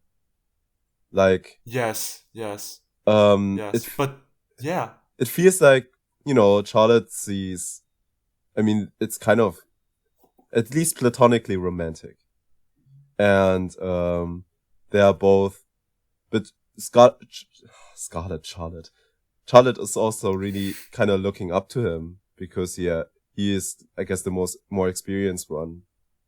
Although I mean, they're both lost, and that's why they find each other. But the fact that he doesn't have it together is something she also finds very, reassuring, maybe. Yeah, exactly, that it's not that, because he kind of still, cheats on his wife, is something not reassuring. Yeah, it's like reassuring at the same time, but assuring, not reassuring at the same time, because it's like, okay, Charlotte knows that she's not alone. I mean, that's the premise. Like, they find each other because they're both lost. Yeah, that's reassuring. She's not alone. Yeah. But what's not reassuring is that she even asks Bob at one moment, in one scene, that does it get easier? Yeah. And Bob says, yeah, it gets easier, but I think it's still tough. He says something like Doesn't this. he say no, it doesn't? Oh no, he corrects himself that it does get easier. Yeah, it does get easier. Yeah. And this definitely reassures Charlotte, but just looking at Bob in his midlife crisis, it again makes her insecure. Yeah. Yeah. Pretty much. Yeah. Yeah, they're both, and it's really interesting how, like, which points in life we have chosen for this movie. It's really, I guess that adds to the dream thing.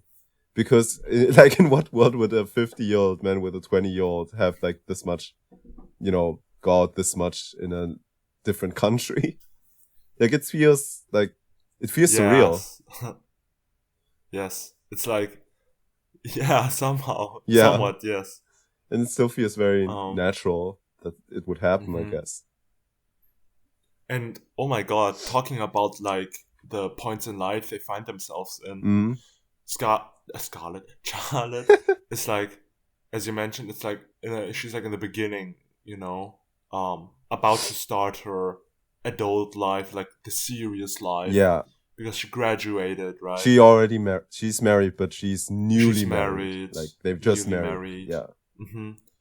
And she's about to step foot onto this path Mm-hmm. that she doesn't know where she's led. And Bob is like, has already walked that path, and he's at the end. He's like retired. Okay. Could we stop for a second? Ads. So Michael, you're back. I'm back. Guess who's back? I'm saying this like 3 times in a row right now. Yeah, it feels like I guess we should have talked about a different Bill Murray movie. Talking about, what is it called? Like the one where everything repeats. Like, not Edge of Tomorrow. Like Edge of Tomorrow, but it's a comedy. What is the movie called? Palm Springs? Is it called Palm Springs? Happy Death Day? No. It's like with Bill Murray. Then it could be Happy Death Day is like this Loop movie. Oh, no, There's so many Loop movies. Oh, no, I don't mean that. I mean... Oh, I meant... You mean... This is so irrelevant. I meant Groundhog Day. Groundhog Day, okay, with Bill Murray. Yeah. Well, what a good segue. Let's talk about Lost in Translation. Great, yeah. No, that was my joke. Yeah. Yes. So, where did we left off? Good question. Yeah, I wanted to say that, like Scarlett is about to step on the path that is life, essentially serious adult life. Yes. And Bob has already walked that path.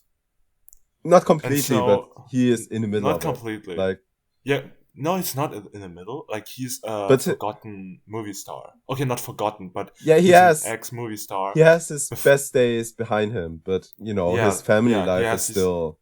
He still has daughters that are fairly small, Yeah, okay, but if we... yeah, okay, but he's, like, more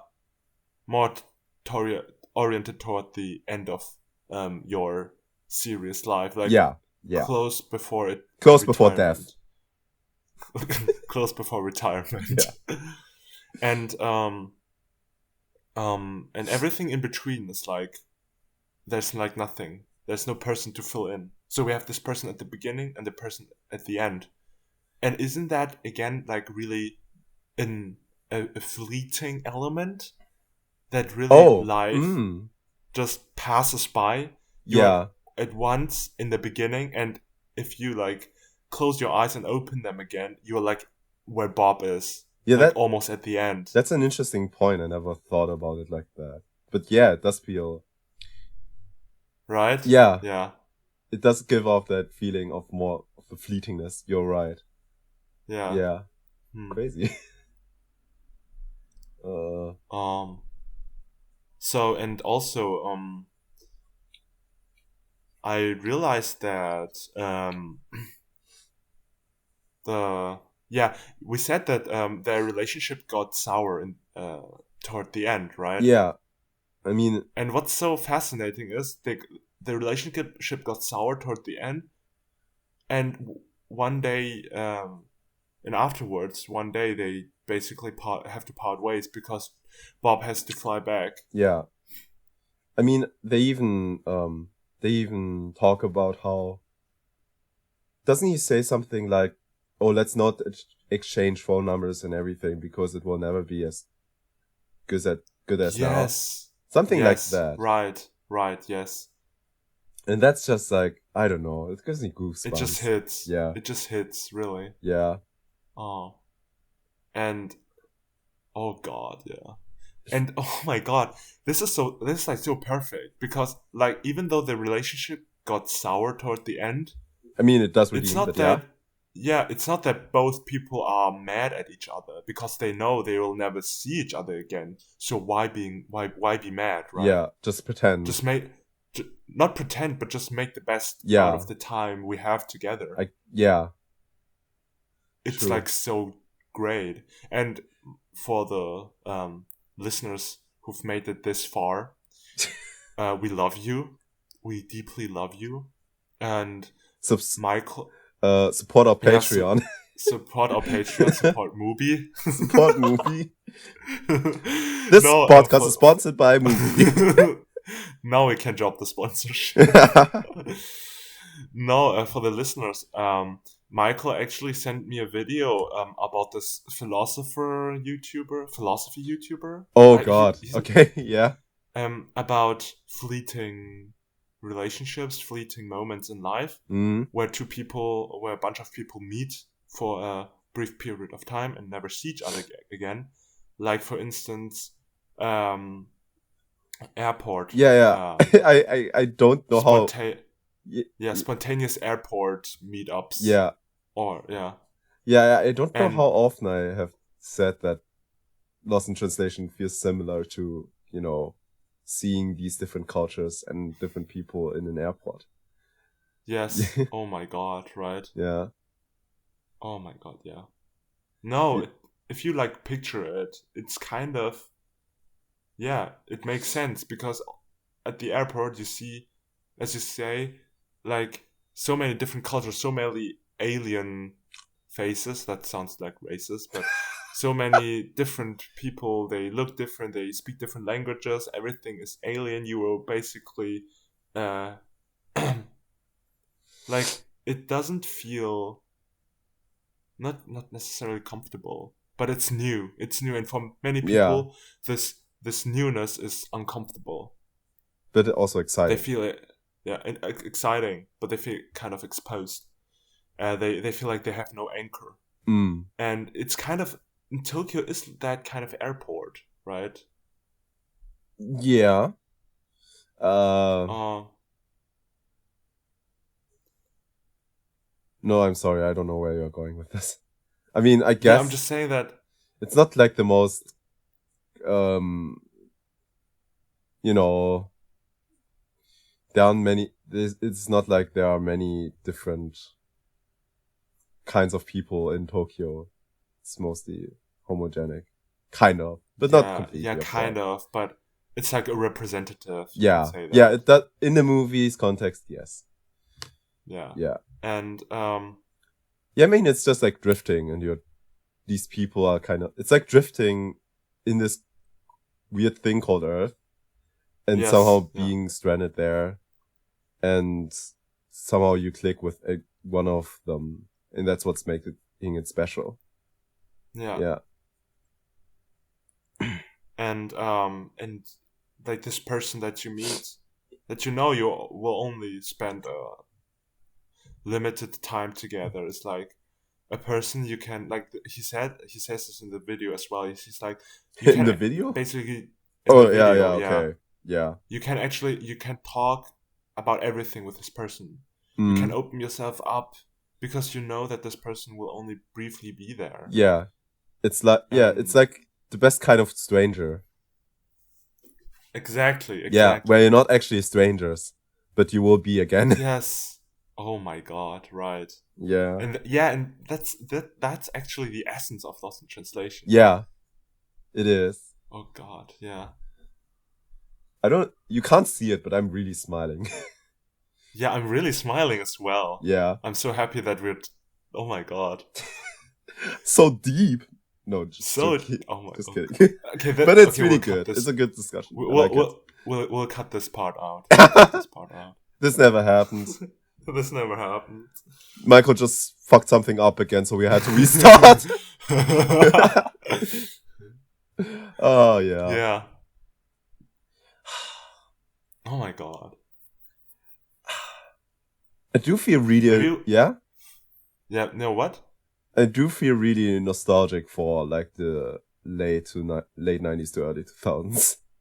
So it's like really weird, because you haven't lived in that period, but you still feel very nostalgic about it. Yeah, it's that's. I mean, I don't know. Do you know that I was really a fan of vaporwave? Yeah. Yeah, I mean, basically in the same way. That was the first appeal for me for Lost in Translation, I guess. Yeah. Like from the aesthetic. the time, Yeah, from this, yes, the yes. feeling, This, this warm yeah. feeling. I don't know. This warm and just really pure feeling, right? Mm. I just feel like if we bridge the gap to her, it's like you have this um, analog, grainy footage of Lost in Translation, Yeah. and then you have this clean digital, unblemished look of her, and like Yeah. both are really good. Both are good looking. Both are in a sense beautiful, True. but in different ways. Yeah. Yeah. One. Someone should compare their palettes, like the color palettes of these movies. Mm-hmm. Yeah, I Yes. wonder how like similar or something they are, or dissimilar, I guess. Uh, Mm-hmm. Well, I would say that the colors in her definitely stand out because they're like an integral part in telling the story. yeah, Um, but Lost, I don't know if the colors are so prominent in Lost in Translation. Um, yeah. I guess I'm thinking more of like the saturated look. yeah, Yeah, yeah. and the analog feel. It feels so cliche to say that, but it does feel more warm than Yeah. yeah. Which I mean fits for Lost in Translation, where the and but wouldn't for her, where just the digital look makes more sense. Yeah. Yes. And there we also have kind of films from different times because Lost in Translation, okay, Lost in Translation was maybe contemporary back Yeah. then, but like watching the film now just gives us a completely different Yeah. feeling because Lost in Translation sets us back in Yeah, it time, feels like a moment in while time. her, It feels like a moment in yeah, every sense of the word. yes, it's yeah, really a moment that you can't recollect yeah. exactly, but you know it was a good moment. Yes. It was a good Yes. moment. Yeah. I mean, Oh my this god. is that reminds me of like Chungking Express. I mean, I had a very similar feeling in that movie as well. In both of these, I don't know. Oh, that's why you're comparing them like Yeah, so often. But because I get it. I I get couldn't it. tell Yeah. you a single thing of. I couldn't tell you much of the plot of Chungking Express, except that I really just enjoyed watching it. You know, Mhm. like I'm done Yes, with it, and I'm yes. just like, wow, and just kind of for myself a bit, Oh god. and it's Yeah. kind of the same with Lost in Translation. Mhm. Um, Oh yeah, god, yeah. And then yeah. And then hers like something even though hers like also almost like oh my god, the time between Lost in Translation and her is almost so long as the time between her and where we are oh right my god, now. you're right. This is weird. Oh my god. This is This is weird. well, do Sophia Coppola and Spike Jonze have a son that could then make a movie about? Oh god. Oh my god. That would be Wait, that would be like the Coppola Jones cinematic universe. yeah, yeah, definitely. I would want to see that. Yeah, yeah, but like her for its time feels like so something so unreachable. Like it came out in 2013 and it definitely felt unreachable. But from now, like from our perspective now in 2000 almost 22, it's like yeah, her could be her is feasible. You mean like it could be our future? Yeah, yeah, yeah. Yeah, and I mean, and with that, Lost in Translation just further just moves down the yeah, timeline, it's so right? weird. It just really, it's so weird. It just becomes even more Yeah, diffused, right? like yeah, like you said, Oh God, hers like I could say hers still contemporary, and Lost in Translation, even though yes, it's just I guess at most twice the age, feels like feels like a different era. Yeah, right. Holy shit. like also I mean, talking about connections. I mean, we're living in a Oh God, this sounds like, when you're in English class. But we're in a very connected world. And Yes. Lost in Translation doesn't feel like that. Lost in Translation really feels like, okay, this might be your only chance with this person in your whole life. Oh my And god. Now yeah, that you. Oh, and yes. this lets it even feel more old, kind of. Yes. Because they don't have smartphones, they don't have They social have media, fax machines. right? This movie has fax They have. machines. Yes. It's like you have no other. Okay, apart from phoning each other, talking to each other on the phone, your only way to connect is to meet Yes. and do something Yeah. together. Yeah. Yes. Oh my god, yeah. I haven't thought about it because, like, connecting back then, like in Lost in Translation, was not an option. So there was actually only one option, connecting through like what we now connect through. Yeah. Or at least it's not as easy to connect. It's easier now to connect. It's fairly easy. Yeah, I mean, you could just go which Google is her name and then, oh, she has a LinkedIn profile or an Instagram page or something. It doesn't feel that special. yes, which makes it even more Yeah. fleeting, I guess, because the connection's only very short, and then it basically rips Yeah. apart, and then they drift off But again. ironically enough, because we have access to everything, I feel like our current times, it feels even like if something like Lost in Translation would be filmed today, you would think, oh, they would forget each other in like 1 year or a month, you know? Like, Yeah, because yeah. in a sense, because you have access to everything, it's even more fleeting in a different sense. Yes, yeah. You have so much access and you have so much information input basically. That's like a connection like this just gets kind of um Buried. Yeah. neglected, Yeah. buried, and right, and because you don't have any connection, you don't have any connection Mm, possibilities, such as in Lost in Translation. This becomes very precious because you know that it's it won't be buried. yeah. It'll stay. It's something It'll stay special. with you. It's something special that you can't recreate by connecting, by Yeah. simply texting or Yeah. something. Yes. God damn. This is like another take on Lost in Yeah. Translation. I'm very proud of myself and us. Yeah. Yes. Damn. Yeah.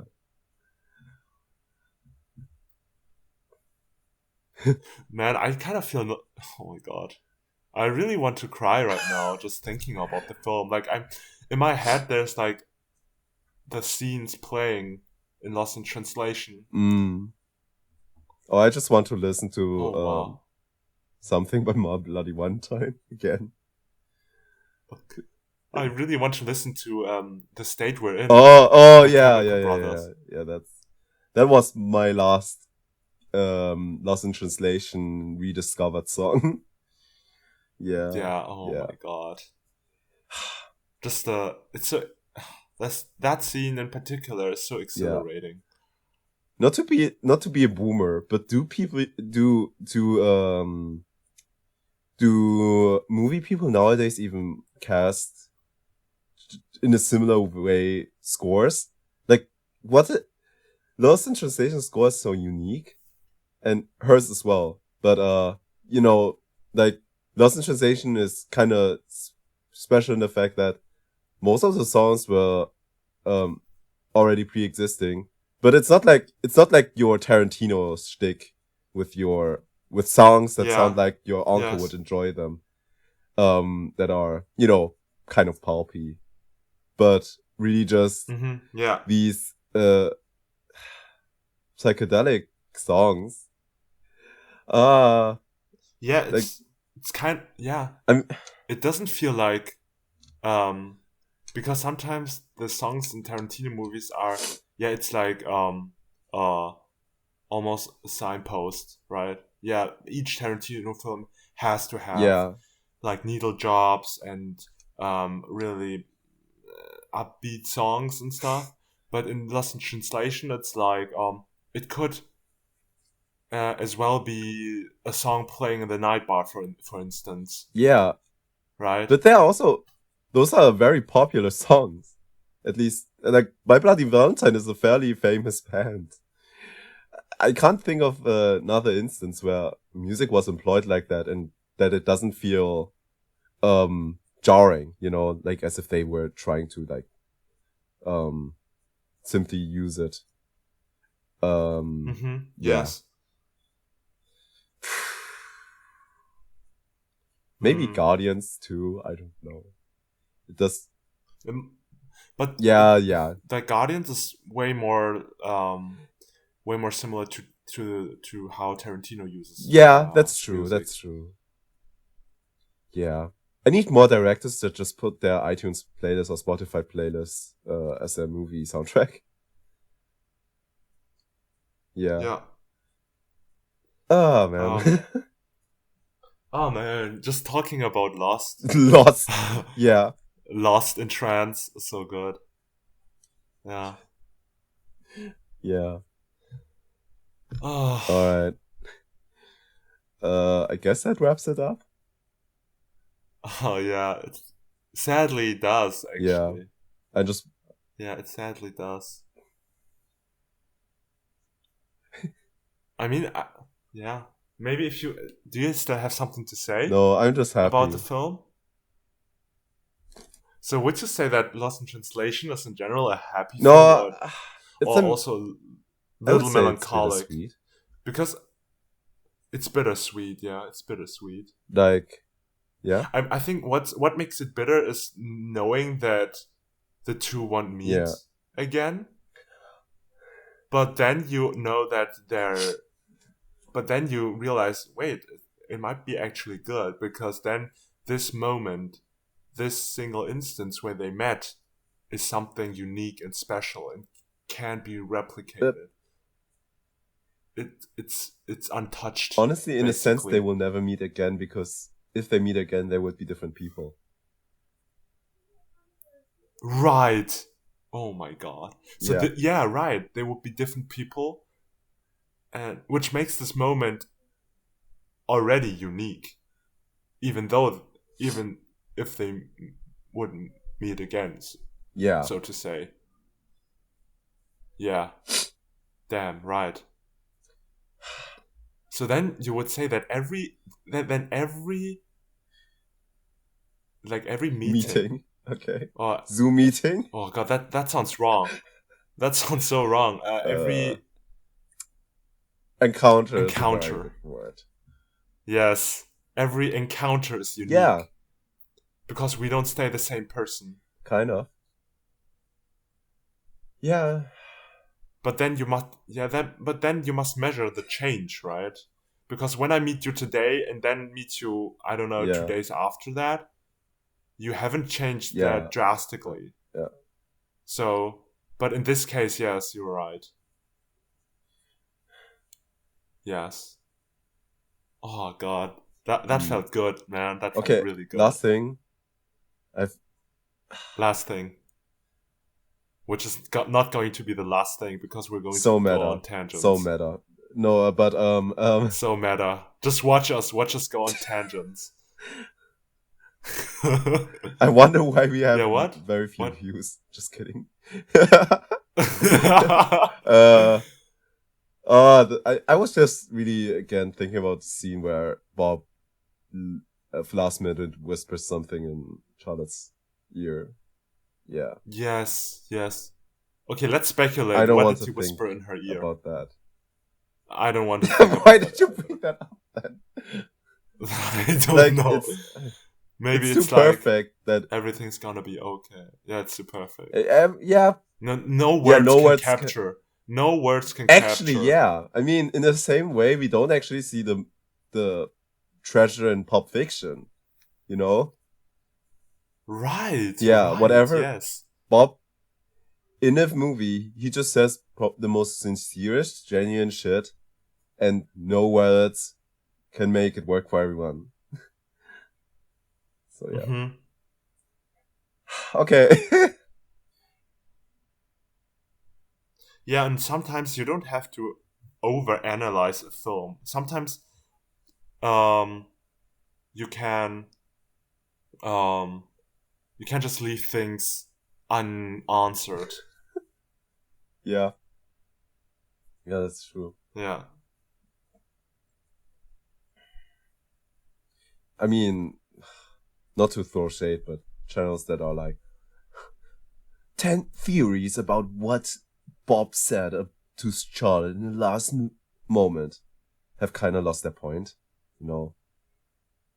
Wait, is there a No, video I out just there made that that is up, but titled? I bet there's a lot of people speculating about that.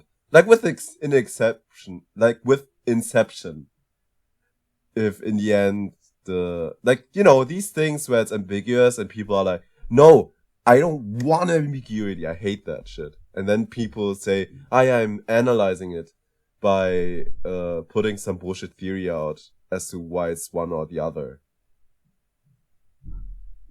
You know what I mean? Yeah. Yeah. Just wanted to shortly Yeah, it's rant on like that. yeah, and yeah, right, and that these people are like destroying the movie, Kind of. right? Like, why did they pressure Nolan to say, yeah, so the token isn't spinning at the end? It will eventually Yeah. fall. Oh Like, God. bruh. Yeah. Everything mysterious about this ending, which made this ending Yeah. so great, is now just completely gone because it's so. Yeah. Yeah. Oh my God! DiCaprio's Yeah. character, It's so flat. It's so flat. It's like it's so. like you just reduced one dimension. Cut. Yeah.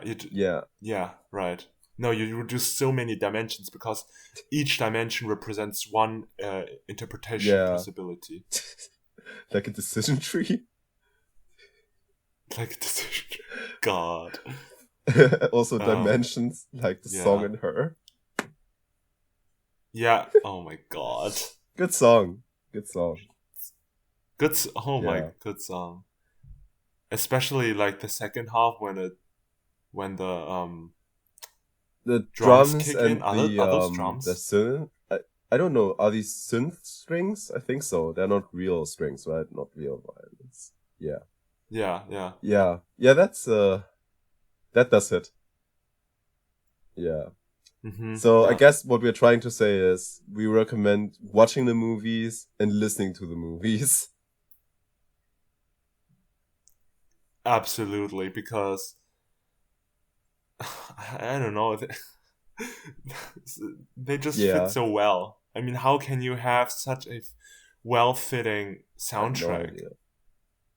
Like, especially in Her. Like, Yeah. wow. Oh my God, yeah. Like how I'm just now right now Wow. thinking about like Samantha's song with like the different variations for Photograph and Song at the Beach. Yeah. Yeah. Oh my God. And of course, just Or like Just a Honey. Honey, yeah, in Lost in Translation, it's great. That's a great song. I guess that's also what it makes it feel more nostalgic, because all the songs are freaking old. Yeah. And the band, Jesus and what's the Mary band Chain. called behind Jesus? They're like quite. They don't do anything right anymore. I mean, They weren't that popular. they were right? popular at one time. I mean, those were all Okay. I mean, that was also the time where. Oh, what's the band's name? I'm thinking of the guys that made Just Like Heaven. Just Like Honey, Just Like Heaven. Good. Oh, I was thinking of The Cure. I think. Oh, excuse me. The Cure was also at the same time very popular. Are you fine, Yeah, Michael? but I think I'm slowly dying if we're continuing. Okay, yeah. I mean, we've talked about 2.5 hours already. So I called 3 hours for Lost in Isn't it Translation more and like? Her. Isn't it And more like we 2 and 1/4 of an hour? Yeah. Okay. Okay. Okay, you pessimist. Okay. Okay. I see. I Alright. see. Yeah. Okay, go watch both films. Pronto. Yes. Andiamo. I don't know what that means. Um, see you next time. Andiamo means Okay. quick. Uh, let's Or let's go. go. Something like this, yeah. Um, so for the next episode, it's probably going to be about films that we watched or the letterboxd ratings. Yeah, either or. Just be. Stay Either or, tuned. yeah, just be Stay tuned. up to date. Yeah. Stay tuned, yeah. And I guess we see you next time. Uh, Or you listen to us next next time. time, yeah. Bye. Bye.